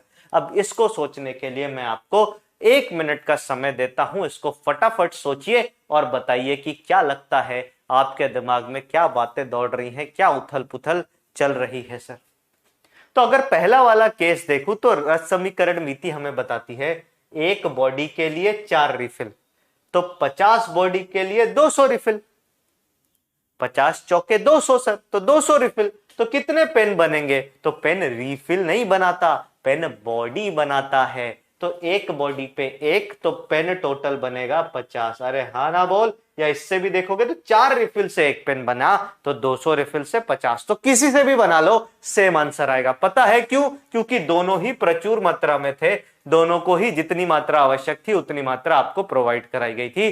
दूसरे सवाल पे आते हैं सर, दूसरा केस पे। दूसरा केस है अपने पास बॉडी तो 50 है पर रिफिल 240 है। अब सीमांत अभिकारक कौन होगा सर? तो मैं एक काम करता हूं, पहले बॉडी से बनाने की कोशिश करता हूं। बॉडी को पकड़ा, बोला बॉडी रिफिल भर, 1 2 3 4 5 6 7 8 50 तक भर दिया, तब भी रिफिल बच रही है क्या? आप बोलोगे हाँ सर, क्योंकि 50 बॉडी के लिए रिफिल की आवश्यकता तो मात्र 200 थी, और 240 का मतलब है 40 रिफिल हमने ज्यादा बना दिया। 40 रिफिल ज्यादा बना दिया तो हमारे पास सीमांत अभिकारक कम मात्रा में मौजूद अभिकारक कौन है? तो आप बोलोगे सर कम मात्रा में मौजूद अभिकारक हमारे पास इस केस में बॉडी है। तो इस बॉडी को मैं अंकित कर देता हूं किसके नाम से? LR के नाम से, लिमिटिंग रिएजेंट के नाम से। इस बॉडी को मैं अंकित कर देता हूं लिमिटिंग रिएजेंट के नाम से। बोलो बात समझ में आई, हाँ या ना? बोलो बात समझ में आई, हाँ या ना? ठीक है सर, इसको अंकित कर दिया। केस थर्ड की अगर हम बात करें तो केस थर्ड में आप देखोगे कि अपने पास 40, तो केस थर्ड में आप देखोगे अपने पास 40 क्या है सर? बॉडी है। 40 क्या है? बॉडी है, और 200 रिफिल है। आप बोलोगे सर 40 बॉडी के लिए हमारे पास 160 रिफिल की आवश्यकता थी, पर रिफिल ज्यादा है, तो ये LR। अब अगर मान लो मैं इसको 50 रखता, इसको 50 रखता, चौथा केस ले लेता हूं, और इसको 160 रखता। अब बता दो लिमिटिंग रिएजेंट कौन? तो आपके अंतरात्मा से आवाज आ जानी चाहिए कि सर 50 के लिए तो इसका 60 चाहिए था, मतलब 50 के लिए तो इसके 200 चाहिए थे, ये 160 ही है, तो अब ये लिमिटिंग रिएजेंट। इस तरीके से लिमिटिंग रिएजेंट पता किया जाता है। तो आपको समझ में आ गया, अगर मैं पेन की फैक्ट्री में कोई बंदा लिमिटिंग रिएजेंट पता कर ले रहा है तो लिमिटिंग रिएजेंट एक बहुत बड़ा कॉन्सेप्ट नहीं होगा, सिंपल सा कॉन्सेप्ट होगा। हाँ, बस यहां मोल कॉन्सेप्ट में लगाना है तो हमें मोल की संख्या और इन सब बातों का ख्याल रखना पड़ेगा। बात समझ में आई? तो चलिए लिमिटिंग रिएजेंट के लिए सबसे पहले जो आपको चीज बताता हूं वो ये है कि लिमिटिंग रिएजेंट को ज्ञात करने की विधि। इस विधि के सभी पॉइंट को आप कॉपी कर लें, इस विधि की सभी पॉइंट को आप पहले कॉपी कर लें, फिर एक एक करके हम इसको समझेंगे, फिर एक एक करके हम इनको समझेंगे। हाँ, तो जैसे कि आप देख रहे हो विधिवत तरीके से कैसे क्या ज्ञात करते हैं, पहले एक बार पढ़ लेते हैं इसको, फिर आगे करेंगे।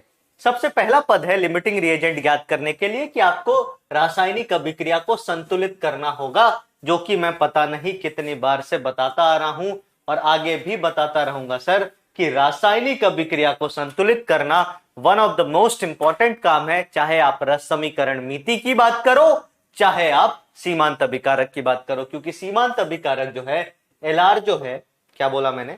LR जो है, लिमिटिंग रिएजेंट जो है, वो स्टोइशियोमेट्री के बाद आने वाला टॉपिक है। मतलब ये दोनों एक साथ ही चलते हैं। ये कुछ ऐसा टॉपिक है, जैसे समझ लो आप इसको ऐसे कोरिलेट कर सकते हो कि पहले आपको बैट पकड़ना आ गया, अब आपको बैट चलाना सीखना होगा कि कैसे चलाएंगे, कैसे इधर खेलेंगे, कैसे इधर खेलेंगे, ये चीज आपको सीखनी होगी। तो ये हो गया, दोनों एक के बाद एक आते ही हैं और दोनों इंपॉर्टेंट है सर।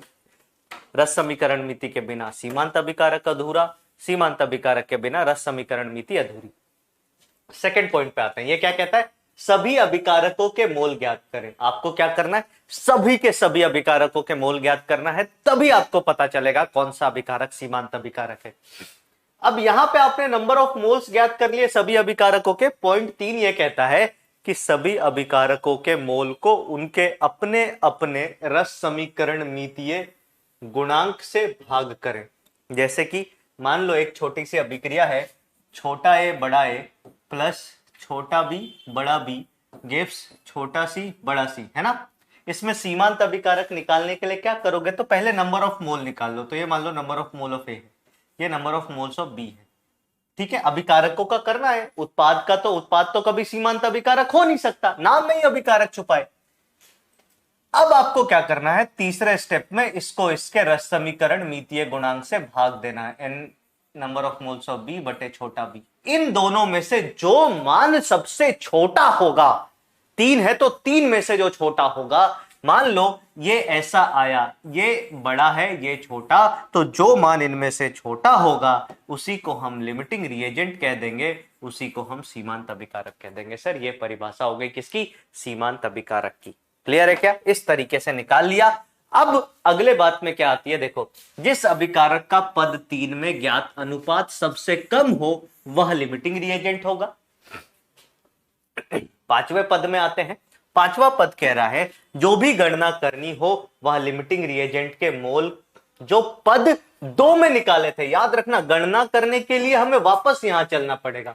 मतलब स्टेप नंबर 3 से 5 तक जो काम किया वो हमने बस सीमांत अभिकारक पता करने के लिए किया, कैलकुलेशन तो मोल से होगा जो पद 2 में निकाला था। इस बात का ध्यान रखिएगा, इस बात का विशेष ध्यान रखें। सर आगे आते हैं, नेक्स्ट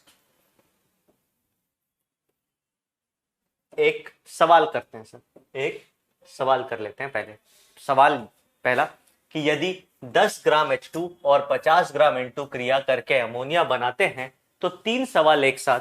सबसे पहले लिमिटिंग रिएजेंट बताइए, फिर अमोनिया का प्राप्त भार बताइए, फिर बचे हुए अभिकारकों का भार बताइए। आपको पता है इन तीनों का निर्धारण, या पहले वाला का तो छोड़ दो, इन दोनों का निर्धारण सीमांत अभिकारक मतलब लिमिटिंग रिएजेंट LR ही करेगा, बाकी कोई नहीं करेगा। तो LR निकालना है सबसे पहले। कैसे निकालेंगे, तो अभिक्रिया लिखनी होगी। संतुलित अभिक्रिया क्या होती है सर,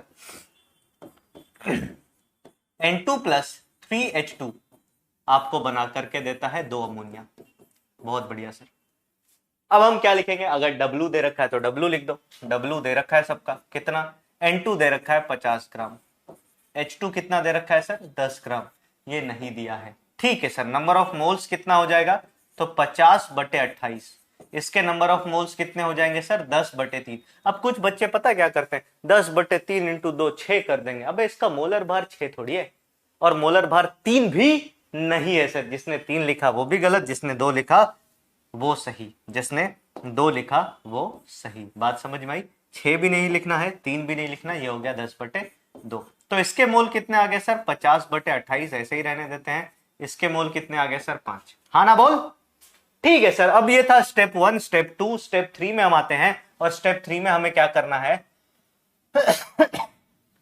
स्टेप 3 में हमें क्या करना है कि इन सभी के लिए एक रेशियो, आप मान लो R नामक एक रेशियो निकालना है। R नामक एक रेशियो जो किसके बराबर होता है, नंबर ऑफ मोल्स बट्टे रस समीकरण मितीय गुणांक। तो आप क्या बोलोगे, इसके नंबर ऑफ मोल कितने आ गए सर 50/28, और इसका रस समीकरण मितीय गुणांक कितना हो जाएगा 50/28, और इसको 1 से भाग दे दिया। फिर इसकी बात करें तो इसके लिए ये रेशियो R कितना हो जाएगा 5/3। बोलो बात समझ में आई। अब 50/28 और 5/3 में कौन छोटा कौन बड़ा ये निर्धारित करने के लिए आपको गणित की मदद लेनी पड़ेगी। गणित की मदद ना लेकर के थोड़ा दिमाग लगा लो, गणित तज्ञ हो तुम लोग। यहाँ दोनों ऊपर नीचे 0 से मल्टीप्लाई कर देते हैं, तो 50/30 और 50/28 कौन बड़ा, तो आप देख रहे हो जिसका डिनोमिनेटर मतलब नीचे वाली संख्या, जिसकी नीचे वाली संख्या ज्यादा वो संख्या छोटी हो जाएगी, ओवरऑल ये पूरा नंबर छोटा हो जाएगा। तो मैं कहूंगा ये बड़ा और ये बड़ा, इसका मतलब ई वाला लिमिटिंग रिएजेंट है। मतलब मेरा लिमिटिंग रिएजेंट कौन है, ये वाला है सर। अब बात कहां से कहां आई कि हमें कैलकुलेशन तो यहां से करना है, कैलकुलेशन तो यहां से करना है, बस इसके ऊपर यहाँ पे LR लिख देना है कि ये लिमिटिंग रिएजेंट हो गया। बोलो बात समझ में आई, हाँ या ना। ठीक है सर, यहां तक तो बात क्लियर है। अब उसके बाद हमें ना इस पद का कोई काम नहीं है, तो मैं इसको मिटा देता हूं। इस पद का कोई काम नहीं है, इस पद का काम केवल सीमांत अभिकारक निकालने तक ही था। अब जो सीमांत अभिकारक है उसके हिसाब से उत्पाद बना दो, उसके हिसाब से अभिकारक की क्रिया करवा दो। सीमांत अभिकारक ये है, इसके कितने मोल, इसके 5 मोल, इस भाई साहब के कितने मोल 5 मोल। ठीक है सर। अब अभिक्रिया कैसे होगी, तो अभिक्रिया में ये समाप्त हो जाएगा, सीमांत अभिकारक समाप्त हो जाता। IIT बॉम्बे का कंप्यूटर साइंस, तो ये हो जाएगा 0। अब बेटा इसके 3 मोल से इसका 2 मोल बनता है। एक एक विधि लगा लेंगे छोटे में। 3 से बना 2, 1 से बनेगा 2/3, 5 से बनेगा 10/3। तो इसके मोल कितने बन जाएंगे सर, आप बोलोगे इसके मोल जो बनेंगे, इसके मोल जो बनेंगे वो कितने होंगे सर, फिर से बता देता हूं। क्या किया, सर अभिक्रिया के हिसाब से 3H2 से बनता है 2 मोल अमोनिया, 1 मोल H2 से बनेगा 2/3 मोल अमोनिया, और टोटल 5 मोल H2 है तो 5 मोल से बनेगा 10/3 मोल। और 10/3 मोल का मतलब 10/3 मोल का मतलब भार निकाल लोगे। कैसे? दिया गया भार बटे मोलर भार, मोल होता है। अब इसको अगर मोलर भार से गुणा कर दिया तो भार नहीं निकल जाएगा। अमोनिया का मोलर भार कितना होता है? 170। तो आप बोलोगे ठीक, मतलब सॉरी 170 नहीं 17। तो आप बोलोगे ठीक है सर, इसका W कितना हो जाना चाहिए? 17 गुणे इसके मोल की संख्या जो कि है 10/3, जो कि है 10/3। बोलो चमका नहीं चमका? ठीक है सर, इसकी बात करते हैं। अब ये सीमांत अभिकारक नहीं है सर, और जो अभिकारक सीमांत अभिकारक नहीं होता है वो थोड़ा सा आधिक्य में बच जाता है, ये भी हमने सीखा। और बचेगा तो अगला सवाल ये आता है कि कितना बचा। अगर बचेगा तो अगला सवाल ये आता है कि कितना बचा। अब कितना बचा ये निकालना है तो फिर वही राम कहानी। क्या सर? 5 मोल N2, सॉरी 5 मोल, या अभिक्रिया पे चलते हैं, 1 मोल N2, या ऐसे लिख लेते हैं 3 मोल N2, अरे 3 मोल N2 क्यों बोल रहा हूं बार बार, 3 मोल H2 आपको क्रिया करता है 1 मोल N2 के साथ। तो 1 मोल H2 क्रिया करेगा 1/3 मोल N2 के साथ, और कुल हमारे पास 5 मोल H2 थे, तो 5 मोल H2 क्रिया करेगा 5/3 मोल N2 के साथ। देखो कुछ गड़बड़ लिखा है क्या? नहीं, सही लिखा है। तो 5/3 मोल के साथ ये क्रिया कर जाना चाहिए। अब बेटा इसके टोटल मोल जो थे वो 50/28 थे, 50/28 थे। इसमें से 5/3 कर गए क्रिया, तो बचेंगे कितने? 50/28 माइनस 5/3। इसको सॉल्व कर लो, आपको आपका आंसर मिल जाएगा। एक बारी कंप्यूटर देवता की, कैलकुलेटर देवता की मदद ले लेते हैं। कितने गया? हाँ, क्या बोला मैंने सर? 50/28, ये आया 1.78, माइनस कर दिया, माइनस माइनस माइनस 5/3। देखते हैं सही आंसर आ जाता है कि नहीं। हाँ, ये कितना आ गया सर? ये लगभग आ गया 0.12 मान लेते हैं ना, इसको 1.2 मान लेते हैं, 0.12 मोल। इसके इतने मोल बच गए। द्रव्यमान निकालना है तो इसको मल्टीप्लाई कर देंगे 28 से, इंटू 28, तो द्रव्यमान आ जाएगा, इंटू कर दो 28, तो आप बोलोगे कि ये 3.33 ग्राम बच जाएगा। टोटल 50 ग्राम था, 3.33 ग्राम बच गया, बाकी सारा का सारा क्रिया कर गया सर। तो ये सवाल था। अब इस सवाल में क्या क्या है? सबसे पहले एलआर बताइए। एलआर आपका आया H2, एलआर आपका आया H2। दूसरा सवाल है अमोनिया के प्राप्त भार बताइए। अमोनिया का प्राप्त भार कितना था? तो काहे छोड़ दिया उसको? उसको भी कैलकुलेट कर लेते हैं, उसको भी कैलकुलेट कर लेते हैं। 170/3, ये कितना आ गया सर? 56.66 तो 6-7 कर लेते हैं, तो ये हो गया 56.67 ग्राम।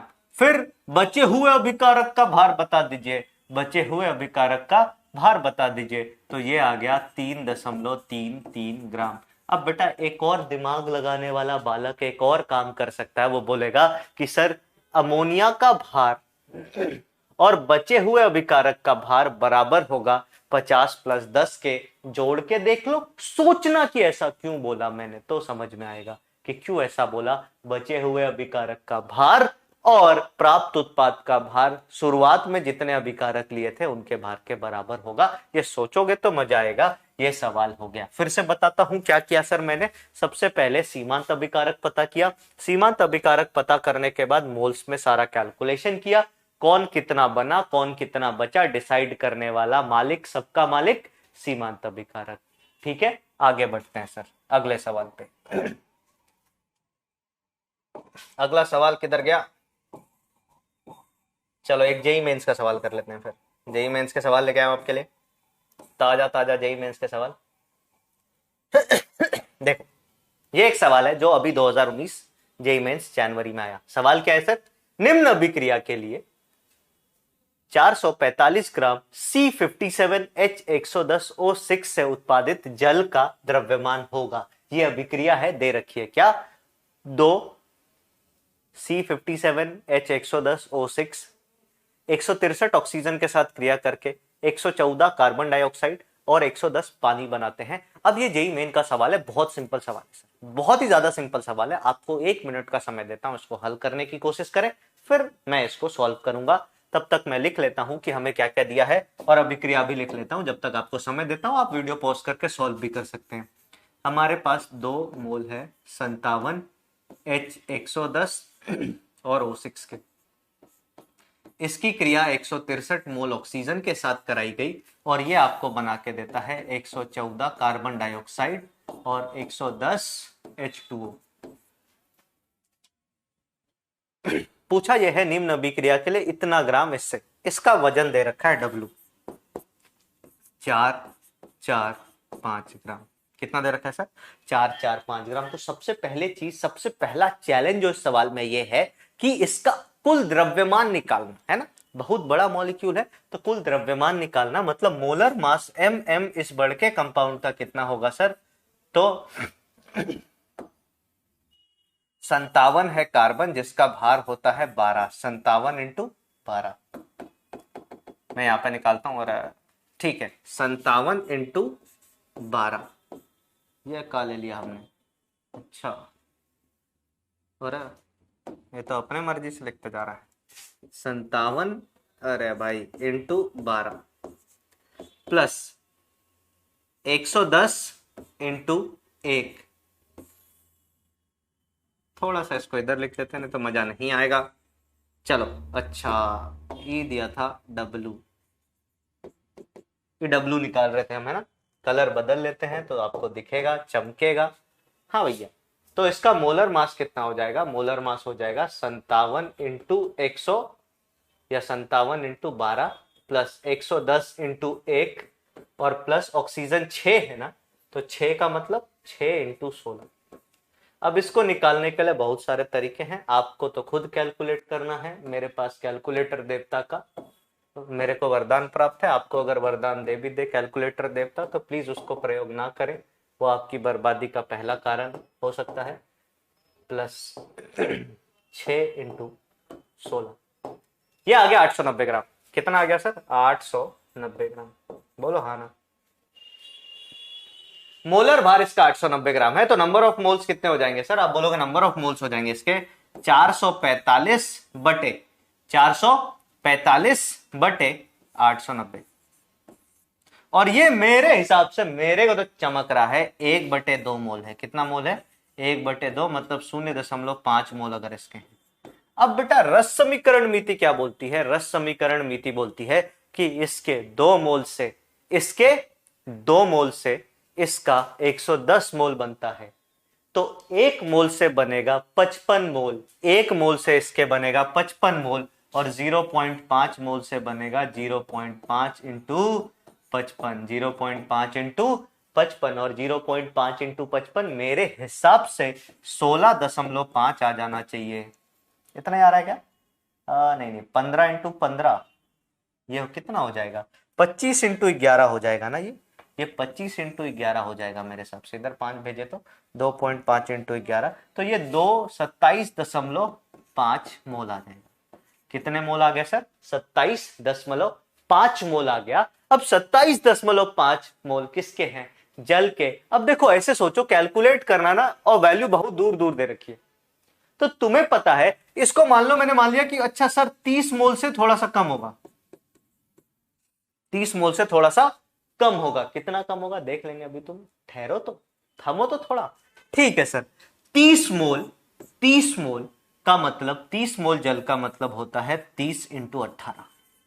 मोलर भार यही होगा ना। 18 तिया कितना होता है सर? 18 दूनी 36, 18 तिया 54, तो ये हो गया 540 ग्राम होना चाहिए था अगर 30 मोल होता, पर 30 मोल पूरा नहीं है, 30 में 2.5 मोल कम है, तो 2.5 मोल का मतलब 10/4, तो इसको माइनस कर दो ना, 10/4 इंटू 18 से, तो 100, ये कट जाएगा। कितने बार में कटेगा? ये कटेगा 4.5 में, तो 45 ग्राम इससे माइनस हो जाएगा। और अगर तुम निकालोगे तो 100 मतलब 495 पहला वाला आंसर आ जाएगा। सर बहुत सिंपल सवाल है, बस कैलकुलेशन है थोड़ी सी, और मैंने अपने तरीके से कैलकुलेट किया। भाई तुम अपने तरीके से करो ना, कैलकुलेशन किसी का नहीं होता, सब अपने अपने तरीके से, कोई ऐसे ऐसे कैलकुलेट करता है 1 2 3 4 5, ऐसे भी लोग कैलकुलेट करते हैं भाई। अब क्या कर, सबका अपना अपना तरीका है। समझ में आता तो बहुत अच्छा, नहीं समझ में आता तो फालतू इसमें दिमाग नहीं लगाना है तुम। एक कोई मूवी थी ना, क्या नाम है उसका, चांदनी चौक टू चाइना, उसमें शायद एक डायलॉग मारता है कि उसको तुम्हारे उस मूव से कोई फर्क नहीं पड़ता, उस 1000 मूव से कोई फर्क नहीं पड़ेगा जो तुमने एक बार प्रैक्टिस किया है, सामने वाले को तुम्हारे उस मूव से फर्क पड़ेगा जो उस एक मूव से फर्क पड़ेगा जो तुमने 1000 बार, लाख बार, करोड़ों बार प्रैक्टिस किया है। तो बात समझ में आ गई। जेईई मेन का सवाल हलवा था सर, बहुत ही सिंपल सा सवाल था, बहुत ही सिंपल सा सवाल था। बोलो हाँ या ना, हाँ या ना सर। ठीक है सर, वापस चलते हैं अपने टॉपिक के ऊपर, वापस चलते हैं अपने टॉपिक पे। अब हम आते हैं अगले पॉइंट पे। अगला पॉइंट था अपना, अगला टॉपिक जो है वो क्या है सर, प्रतिशत लब्धि, या फिर इसको हम अंग्रेजी में कहते हैं परसेंटेज यील्ड। प्रतिशत लब्धि कह लो या परसेंटेज यील्ड कह लो, ये क्या होता है सर? तो ये बेसिकली हमें एक बात बता के देता है, प्रतिशत लब्धि या परसेंटेज यील्ड बेसिकली हमें एक बात बता के देता है कि कोई भी अभिक्रिया कितना उत्पाद बना के दे सकती है। आपको पता है दुनिया में 100% एफिशिएंसी किसी भी चीज की नहीं होती सर, किसी भी चीज की नहीं होती। आज तुम्हारे जेब में अगर 1 रुपया है तो हो सकता है कल को डॉलर के अपेक्षाकृत वो 1 रुपया 90 पैसे के बराबर हो जाए, बढ़ भी सकता है। पर ऐसा नॉर्मली है ना, चीजों की वैल्यू डिप्रिशिएट करती है, चीजों की वैल्यू समय के साथ साथ गिरते जाती है। सब और 100% तो कुछ नहीं होता, तुम बाकी सब चीज छोड़ो ना, तुम किसी भी एग्जाम में जिसमें नेगेटिव मार्किंग है, बता दो कि तुम अगर 100 नंबर का अटेम्प्ट करके आते हो तो तुम्हारा 100 नंबर आ जाता है, बता दो कि सर एक भी गलत नहीं होता। अरे होती नहीं है सर, 100% एफिशिएंसी अचीव करना ऑलमोस्ट इम्पॉसिबल है। हाँ वो तब हो सकता है कि जब तुमने 100 नंबर के पेपर में एक ही सवाल किया 4 नंबर का, फिर बोलो अरे सर हम तो 100%, तो वैसे 100% पढ़े हैं बहुत, रोड किनारे मिल जाएंगे तुम्हें वैसे 100%, तो वैसा भी 100% ही बनना है। ठीक है, हाँ बात समझ में आई है। तो प्रतिशत लब्धि क्या बताती है, किसी अभिक्रिया की दक्षता की कितना कंप्लीट हो जाएगा। और ये मान के चलना कोई भी रासायनिक अभिक्रिया, जैसे आप अभी ये लेक्चर देख रहे हो, मुझे बताओ ना, कोई सा भी लेक्चर देख रहे हो, आप 100% नहीं समझ सकते सर। अगर आप ये सोचोगे कि कोई भी बंदा हमें 100% समझा देगा, ये संभव ही नहीं होता सर। ये आप ऐसी चीज मांग रहे हो जो आपको वरदान लेके आना पड़ेगा ब्रह्म भगवान से, या जिससे भी आप लोग वरदान लेके आओगे तब ये काम हो सकता। बाकी ऐसे बाकी तो इंसानों के बस की बात नहीं है सर ये। हाँ हम कोशिश ये कर सकते हैं कि मैक्सिमम चीज समझ लें, तो उसको दक्षता बोलेंगे। और अभिक्रिया की दक्षता बताने वाला जो टर्म है उसको परसेंटेज यील्ड या प्रतिशत लब्धि बोलते हैं। देख लेते हैं इसका डेफिनेशन क्या है। तो आप हेडिंग डाल लेंगे प्रतिशत लब्धि। प्रतिशत लब्धि है, उसका मतलब क्या होता है, तो प्रतिशत लब्धि हमें यह बताता है कि वास्तविक रूप में कितना उत्पाद प्राप्त हो सकता है। वास्तविक रूप की बात की जा रही है सर यहाँ पे वास्तविक रूप की मतलब रियलिटी में जो चीजें होंगी उसकी बात की जा रही है, आदर्शता के साथ नहीं चलने की बात की जा रही है। जीवन में भी ऐसा होता है, आप भले ऐसे बोल दो कि मेरे को 2 रुपए गिरा मिलेगा तो नहीं उठाऊंगा, लेकिन 2000 का नोट तो उठा लोगे ना, बोल दो वो भी नहीं उठाऊंगा, आ जाओ तुम देखते हैं कितना आदर्शवान हो। तो ऐसे फालतू बातें करने से कुछ नहीं होता कि हवा में बात करो, अरे मैं तो बहुत ईमानदार हूं, ये सब कहने की बातें हैं बेटा कि ईमानदार और ये और वो। हाँ अगर कहना तो ये कहो कि मैं बहुत मेहनती हूं, हर चीज के पीछे मैं जी तोड़ मेहनत करता हूं, ये तुम अचीव कर सकते हो, ये तुम्हारे बस में है। ईमानदारी और ये सारी बातें तो समय के साथ की चीजें हैं, समय के साथ की चीजें हैं, वो समय के साथ बाद में आती है। अभी तुम्हारे पास है ही क्या जो तुम ईमानदार हो गया, जो बताओ ना, तुम्हारे पास है ही क्या जो तुम ईमानदार हो गए? तुम कुछ कर लो, तुम बहुत बड़े हो जाओ, तुम्हारे पास मौका हो।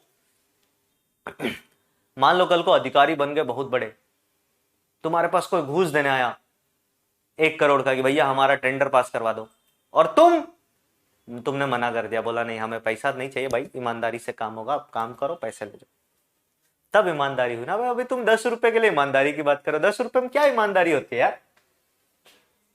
हाँ आगे आते हैं। यह किसी अभिक्रिया की दक्षता बताता है, जिसकी बात की दक्षता को अंग्रेजी में हम कहते हैं एफिशिएंसी, और एफिशिएंसी से आप सभी अवगत होंगे, है ना। तो परसेंटेज यील्ड या प्रतिशत लब्धि हमें किसी अभिक्रिया की एफिशिएंसी बताता है। यह बताता है कि अभिक्रिया कितने प्रतिशत पूर्ण हो सकती है, वास्तविक रूप में एक्चुअल में कितने प्रतिशत पूर्ण हो सकती है, यह बात प्रतिशत लब्धि बताता है। अब प्रतिशत लब्धि से रिलेटेड कुछ बातें आपको बता रहा हूं, ध्यान से देखिएगा।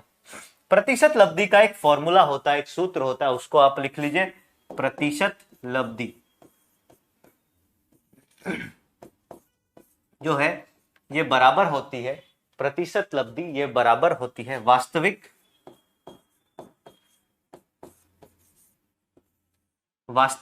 यील्ड की या वास्तविक लब्धि बटे सैद्धांतिक लब्धि बटे सैद्धांतिक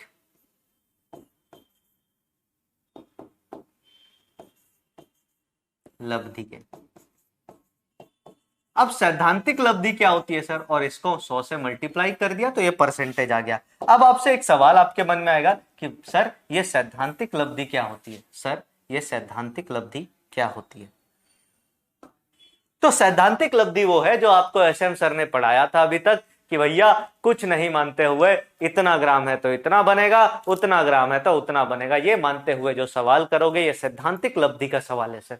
ये सैद्धांतिक लब्धि की बात हो गई। अभी तक जो भी चीज हम निकाल रहे थे ना कि अच्छा 100 ग्राम से इतना बनना चाहिए, पूरा पूरा बना दिया, वो सैद्धांतिक लब्धि है। मतलब हम स्टोइशियोमेट्री, रस समीकरण, मिति, सीमांत अभिकारक लगा के जो काम करेंगे वो हमें सैद्धांतिक लब्धि देगा। ये थ्योरेटिकल होता है सर, मतलब हमें पेन पेपर पे ये बात पता लगेगी। थ्योरेटिकल, ये हमें पेन और पेपर पे बात पता लगेगी। कलम कॉपी से हम सैद्धांतिक लब्धि निकालेंगे, मतलब हम जिस फॉर्मूले से लब्धि कैलकुलेट करेंगे वो हमेशा सैद्धांतिक लब्धि होगी, हमें जो चीज पता है। और अगर मैं वास्तविक लब्धि की बात करूं तो वास्तविकता में कितनी चीज प्राप्त होगी ये कब पता लगेगा, ये तो प्रैक्टिकल का एक्सपीरियंस है बेटा। आप वहां पे देखोगे, वजन नापोगे, कुछ और तरीके लगाओगे तो पता लगेगा। ये प्रैक्टिकल वाली बात हो गई और ये थ्योरी वाली बात हो गई। तो प्रैक्टिकल वाली बात को थ्योरी वाली बात से भाग दे करके 100 से मल्टीप्लाई कर दिया। बात समझ में आई? ये इसका सूत्र, सवाल करेंगे तो ज्यादा अच्छे से समझ में आएगा। सवाल कह रहा है 28 ग्राम N2 8 ग्राम H2 के साथ क्रिया करके इतना 0.5 ग्राम अमोनिया बनाता है, तो अभिक्रिया की प्रतिशत लब्धि ज्ञात करें। देखते हैं फटाफट। सबसे पहला काम, इन सभी टॉपिक में सभी रस समीकरण मिति के प्रयोग हैं सर एक तरीके से, तो आपको बैलेंस अभिक्रिया लिखनी बहुत जरूरी है। तो सबसे पहले अभिक्रिया लिखूंगा N2 + 3H2 gives 2NH3। लिख दिया अभिक्रिया, बहुत बढ़िया। अब आपको क्या दे रखा है सर, आपको W दे रखा है, तो W लिख लो। ये W कितना 28 ग्राम, ये W कितना 8 ग्राम। फिर आप बोलोगे सर नंबर ऑफ मोल्स निकाल लेते हैं। कैसे? दिया गया भार बटे मोलर भार, तो 28 बटे 28, तो आप बोलोगे सर इसका तो 1 मोल है, सर इसका तो 1 मोल है, और 8 बटे 2 इसके तो 4 मोल हैं, इसके तो 4 मोल है। क्या अब काम हो गया सर? नहीं बेटा, रस समीकरण मिति आई तो फ्री में, और आपको कौन मिलेगा? फ्री में आपको मिलेगा सीमांत अभिकारक। अब तुम देखो, इस अभिक्रिया को देख के तुम बता सकते हो सीमांत अभिकारक कौन चमक रहा है। तो सर इसके 1 मोल से इसका 3 मोल चाहिए, 1 मोल से 3 चाहिए, है 4, तो यही वाला सीमांत अभिकारक होगा ना, ये तो ज्यादा है। अरे दिख रहा है भैया, और नहीं समझ में आ रहा तो इसको 1 से भाग देके देख लो, इसको 3 से भाग देके देख लो, ये बड़ा आ जाएगा। 4 बटे 3 1 से तो बड़ा होता है। तो ये हो गया हमारा सीमांत अभिकारक। अब जो भी बनेगा इसके हिसाब से बनेगा। अब बेटा इसके 1 मोल से, N2 के 1 मोल से अमोनिया कितना मोल बनता है?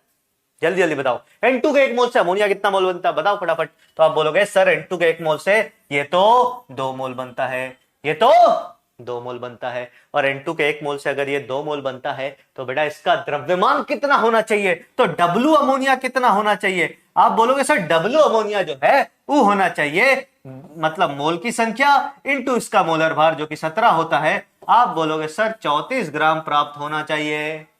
हाँ या ना? हाँ या ना? हाँ या ना? ठीक है सर, 34 ग्राम प्राप्त होना चाहिए। अब ये कैसे पता किया सर 34 ग्राम? ये तो थ्योरी से पता किया। थ्योरी से पता करने वाले लब्धि को हम क्या बोलते हैं? इसको हम बोलते हैं सैद्धांतिक लब्धि। क्या बोलते हैं सर? ये तो अपने पास क्या है? सैद्धांतिक लब्धि। सैद्धांतिक लब्धि। अरे हाँ ना बोल। ठीक है भैया, सैद्धांतिक लब्धि आ गई। और प्रैक्टिकल लब्धि आपको नहीं पता होगी तो हर बार सवाल आपको संकेत देगा कि अरे मैं प्रैक्टिकल लब्धि हूं, मैं प्रैक्टिकल लब्धि हूं, मैं प्रैक्टिकल लब्धि हूं। अब प्रतिशत, दक्षता, परसेंटेज यील्ड ज्ञात करने के लिए आप क्या बोलोगे? Percentage yield. अच्छा एक बात और देखना ध्यान से, अगर तुमने अमोनिया का द्रव्यमान निकाला यहां पे, तो यहां पे भी द्रव्यमान चाहिए। अगर तुम अमोनिया के मोल से कैलकुलेट करते तो यहां भी मोल चाहिए होता। समझ में आ गई बात? तुम जिस उत्पाद की बात कर रहे हो उसी उत्पाद का तुम्हें सैद्धांतिक और वास्तविक लब्धि चाहिए होगी। सैद्धांतिक और वास्तविक लब्धि उसी उत्पाद की चाहिए होगी। ऐसा नहीं कि जैसे मान लो एक अभिक्रिया है, जैसे मान लो एक अभिक्रिया है कि अभी कर रही थी ना HCl प्लस CaCO3, ये बना के देता है CaCl2 plus CO2 plus H2O। अब कुछ बच्चे क्या करेंगे, कुछ बच्चे क्या करेंगे पता है? सुनते जाना। मान लो तुम्हें वास्तविक लब्धि CO2 की दे रखी है और वो क्या करेंगे? सैद्धांतिक लब्धि कैल्शियम क्लोराइड की निकालेंगे। अरे नहीं भैया, जिसकी वास्तविक लब्धि उसी की सैद्धांतिक लब्धि ज्ञात करना है। और अब मोल में लब्धि ज्ञात करो तो मोल में कर लो, द्रव्यमान में करनी है तो द्रव्यमान में कर लो। इसकी छूट मैं तुम्हें देता हूं, इसकी छूट मैं तुम्हें देता हूं। तो प्रतिशत लब्धि किसके बराबर हो जाएगी? तो वास्तविक लब्धि जो कि 25.5 ग्राम थी बटे सैद्धांतिक लब्धि जो कि 34 ग्राम थी इंटू 100। और कैलकुलेट करोगे तो मेरे हिसाब से 7.5 ग्राम आना चाहिए। पर 7.5 का मतलब 75% आना चाहिए। पर फिर भी कैलकुलेटर देवता को एक बार ही प्रकट कर ही लेते हैं। एक बार फिर से मैं रिपीट कर दूं डिस्क्लेमर कि अगर आपने कैलकुलेटर का प्रयोग किया तो आप बर्बाद हो जाओगे। मैं तो ऑलरेडी बर्बाद हो ही चुका हूं, तुम लोग ना हो यही चाहता हूं मैं। ठीक है भैया, तो मैं तो कैलकुलेट करने के पहले भी आंसर जानता हूं, तुम तो नहीं जानते ना, तो तुम खुद से कैलकुलेट करो। ठीक है तो याद रखना कैलकुलेटर इस्तेमाल करने का मजा कहाँ है पता है? आईटी बॉम्बे के अंदर। तुम बीटेक में जाओगे ना तो तुम्हारे प्रोफेसर बोलेंगे स्मार्टफोन लाओ चाहे नहीं लाओ, कैलकुलेटर जरूर होना चाहिए। फिर कई बार ऐसा लगेगा अरे इतना बढ़िया कैलकुलेटर है, मतलब सारा सवाल कैलकुलेटर पे ही कर देंगे, उसमें मैट्रिक्स डिटर्मिनेंट ये भी हल हो जाता है। लेकिन ऐसा नहीं होगा, फिर सवाल भी ऐसे आएंगे जो उस पर हल नहीं होंगे। चलो आगे आते हैं। ये सवाल आपको समझ में आया होगा, प्रतिशत लब्धि का एक बहुत ही प्यारा, बहुत ही बेसिक सा सवाल। अगले सवाल पे चलते हैं और अगले कॉन्सेप्ट पे चलते हैं जो कि है प्रतिशत शुद्धता का। ये प्रतिशत शुद्धता का भी कॉन्सेप्ट बड़ा ही प्यारा होता है। प्रतिशत शुद्धता का मतलब क्या है? एग्जाम्पल समझना कि मान लो तुम गए सोनार की दुकान पे एक सोने का सिक्का खरीद के लाए। कुछ दिनों में भी आ रहा है धनतेरस, कुछ ना कुछ खरीदते हैं लोग, जो भी हो पाता, ग्लास खरीद लिया, बर्तन खरीद लिया, जो भी है, जिसकी जो मर्जी है, जिसकी जो जरूरत है उसके हिसाब से। मान लो थोड़ा सा अमीर बना देता हूं तुम लोगों को, तुम सोना का सिक्का खरीदने गए और तुम सोने का सिक्का खरीद के लाए 10 ग्राम। पूरी दुनिया जानती है कि 10 ग्राम के सोने के सिक्के में 10 ग्राम एग्जैक्ट सोना नहीं हो सकता। अगर 10 ग्राम में 10 ग्राम सोना होगा तो मतलब ये टूट जाएगा, बहुत आसानी से कमजोर हो जाएगा। तो मान लेते हैं कि तुम्हारे सोनार ने, या नॉर्मली जो स्टैंडर्ड है उसके हिसाब से तुम्हें 9.8 ग्राम सोना दिया, मतलब शुद्ध सोना इसमें इतना है। एयू मतलब सोना, बाकी इसमें चांदी है और बाकी कॉपर है कितना? 0.2 ग्राम। तो अब अगर मैं तुमसे पूछूं कि भैया सोना कितना, तो तुम 10 ग्राम बोलोगे क्या? 10 ग्राम बोलने वाला क्या होगा? उसको हम बोलेंगे अज्ञान व्यक्ति है, अभी दुनिया की ज्ञानता से परे है सर। तो एग्जैक्टली सोना कितना है? एग्जैक्टली सोना 9.8 ग्राम है सर। एग्जैक्टली सोना कितना? 9.8 ग्राम। अब अगर मैं तुमसे पूछूं कि अच्छा बताओ भैया इसमें प्रतिशत शुद्धता कितनी है, तो इसके लिए कोई रॉकेट साइंस लगाना है क्या? अबे बेसिक कॉन्सेप्ट है यार। तुम 10 किलो अनाज लेके आते हो और उसमें 1 किलो कंकड़ निकल जाता है, कंकड़ पत्थर निकल गया, तो शुद्धता कितनी है? तो तुम बोलोगे सर 9 किलो है 10 किलो में, जिसको 90% बोलते हैं। तो इसके लिए कोई फॉर्मूला और कोई कॉन्सेप्ट नहीं सर, दिमाग यार, ये बेसिक चीज है यार, जीवन में होता है ऐसा। मैं फॉर्मूला तो वहां बताऊंगा ना जो तुमने प्रैक्टिकली नहीं देख रखा, जैसे इक्विलिब्रियम वगैरह। ये तो होता है सर जीवन में ऐसा। प्रतिशत शुद्धता कितनी बार प्रतिशत कैलकुलेट किया होगा अपना? 55%। अरे यार 4 नंबर 10 नंबर और आ जाते तो क्या बोलते हैं, फर्स्ट डिवीजन हो जाता, जो भी है। तो ये सारी चीजें तुमने कर रखी है, तो बहुत रॉकेट साइंस वाली बात नहीं है, कॉन्सेप्ट समझ गए होगे। इससे कॉन्सेप्ट तुम लिंक करना सीख गए होगे कि अरे यार सर इतना आसान है, इतना ही आसान है मोल कॉन्सेप्ट। भाई पे है ही क्या, कैलकुलेट ही तो करना है। मोल कॉन्सेप्ट में क्या है? 3 फॉर्मूला, उसको बार बार घुमा फिरा के कैलकुलेट करना है। और पूछ ही क्या लेगा, पूछ ही क्या लेगा, मात्रा ही तो है मोल। और पूछ ही क्या लेगा बताओ ना। अभी पूछा अच्छे अच्छे सवाल, ये एडवांस में पेपर आ जाने दो फिर उसको भी करेंगे।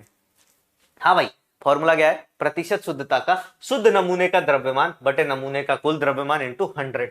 जैसे अभी सोने के सिक्के के लिए बात किया था तो 9.8 बटे 10 इंटू 100, तो ये कितना आ गया, आप बोलोगे 98% शुद्ध है। वैसे 22 कैरेट नहीं 24 कैरेट का जो सोना होता है वो 99.99% शुद्ध होता है। ठीक है, तो इतना अगर इतना दे दिया तो तुम तो ठगा चुके हो, फिर तुम्हें कोई नहीं बचा सकता, बहुत बड़ा नुकसान करवा लिया तुमने। वापस आते हैं सर, तो ये हो गया अपना फॉर्मूला। फॉर्मूले में मुझे नहीं लगता है कि आपको कोई परेशानी होनी चाहिए। हाँ, कुछ नोट लिखा है सर ने, कुछ नोट लिखवाया सर ने, उसको ध्यान दो। किसी अभिक्रिया में अभिक्रिया में ये 2 बार क्यों आ रहा है, बार बार आना चाहता है क्या? किसी अभिक्रिया में अभिकारक का शुद्ध भाग ही क्रिया करता है, ये ध्यान में रखना कि अगर तुम बेचने जाओगे 10 ग्राम सोने का सिक्का तो वो 9.8 ग्राम के ही पैसे देगा, वो पूरे 10 ग्राम के पैसे दे ही नहीं सकता सर। तो ये बात याद रखना, जो शुद्ध पदार्थ होता है वही रिएक्ट करता है और उसी के हिसाब से उत्पाद भी शुद्ध भाग के हिसाब से बनता है। अशुद्धि के हिसाब से थोड़ी बनेगा उत्पाद, अशुद्धि के हिसाब से थोड़ी बनेगा उत्पाद। अब एक बात बताओ, अगर तुम चावल लेके आए मान लो 5 किलो, 5 किलो चावल में 0.5 ग्राम जो है वो मतलब 0.5 तो ग्राम तो कम हो गया, मतलब मान लो 50 ग्राम गंदगी निकल गई, तो 50 ग्राम तो अब निकल गया ना, 50 ग्राम से तुम चावल थोड़ी बना लोगे, वो तो हट गया सर, बाकी से चावल बनेगा ना। तो वही याद रखना, अशुद्ध भाग को हटा दिया जाता है, निकाल के फेंक दिया जाता है, वो काम का नहीं है। फेंके चाहे नहीं फेंके पर वो काम का नहीं है। अशुद्ध भाग अक्रिय रहता है जब तक मेंशन नहीं किया गया हो स्पेसिफिकली कि भैया अशुद्ध भाग भी कुछ ना कुछ गड़बड़ कर रहा है, तब तक हम क्या मानेंगे कि अशुद्ध भाग अक्रिय है, एकदम साधु संत की तरह चुपचाप बैठा रहेगा।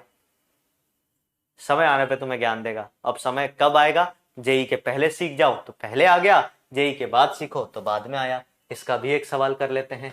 यदि 20 केजी कैल्शियम कार्बोनेट जो कि 20% शुद्ध नमूने का अपघटन करने पर एनटीपी का मतलब प्रेशर जो है 1 एटमॉस्फेयर है और टेम्परेचर जो है वो 273 केल्विन है, पर प्राप्त CO2 गैस का आयतन कितना होगा?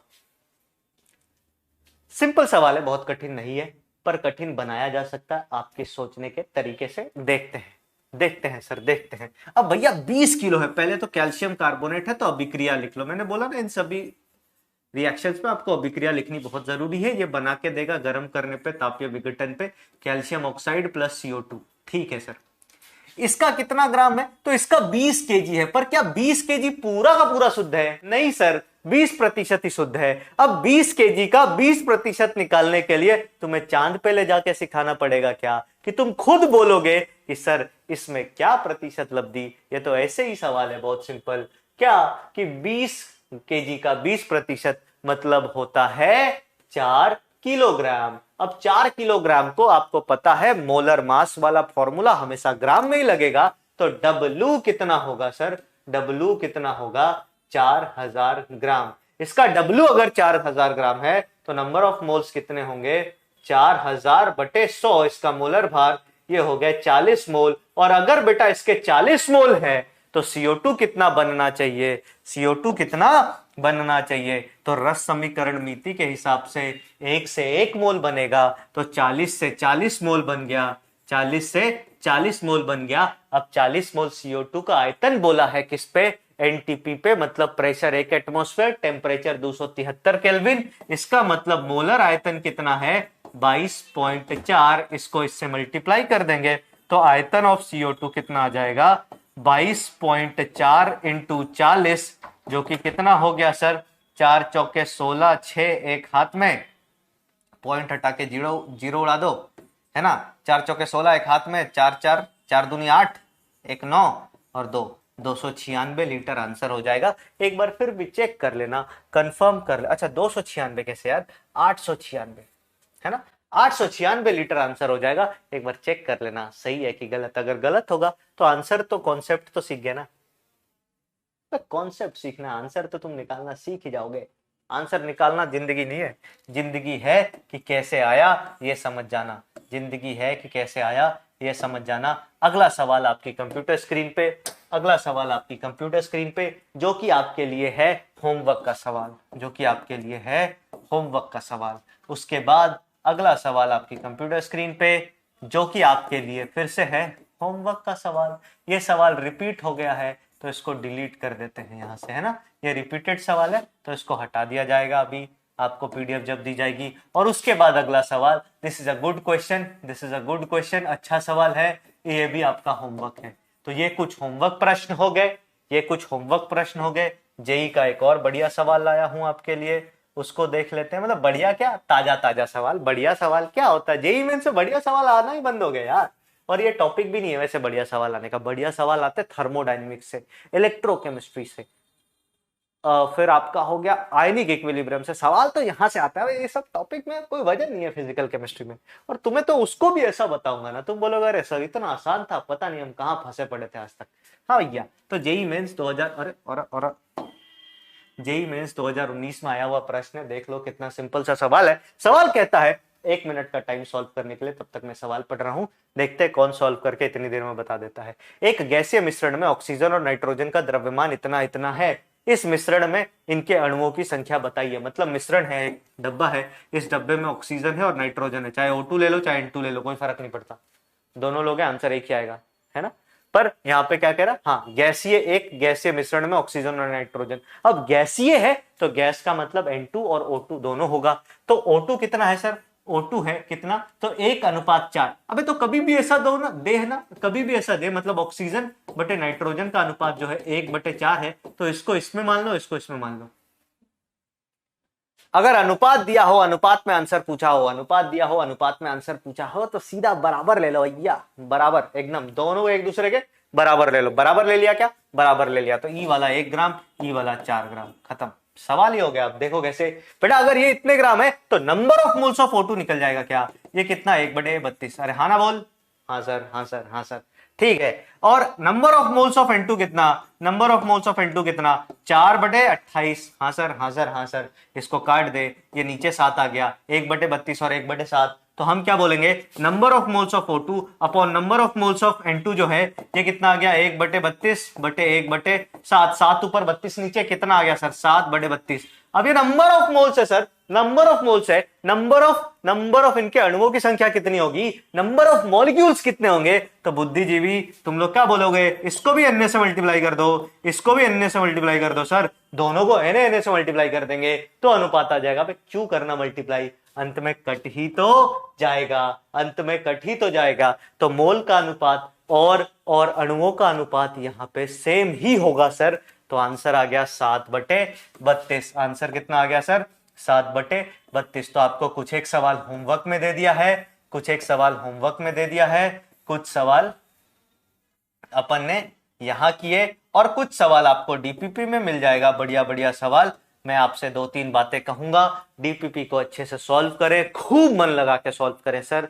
आप समझ लो ये आपके युद्ध स्तर की तैयारी होनी चाहिए। जेई एडवांस में फोड़ना है तो तैयारी भी युद्ध स्तर की होनी चाहिए। अंग्रेजी में एक कहावत है, अंग्रेजी में एक बढ़िया कहावत है कि those who bleed in peace wins in war. मतलब जो शांति के समय खून पसीना एक करते हैं ना, जब युद्ध होता है तो वही जीतते हैं सर, ये बात याद रखना। इसी के साथ आज का लेक्चर हम समाप्त करते हैं, मिलते हैं अगली क्लास में, तब तक के लिए बाय बाय, टेक केयर।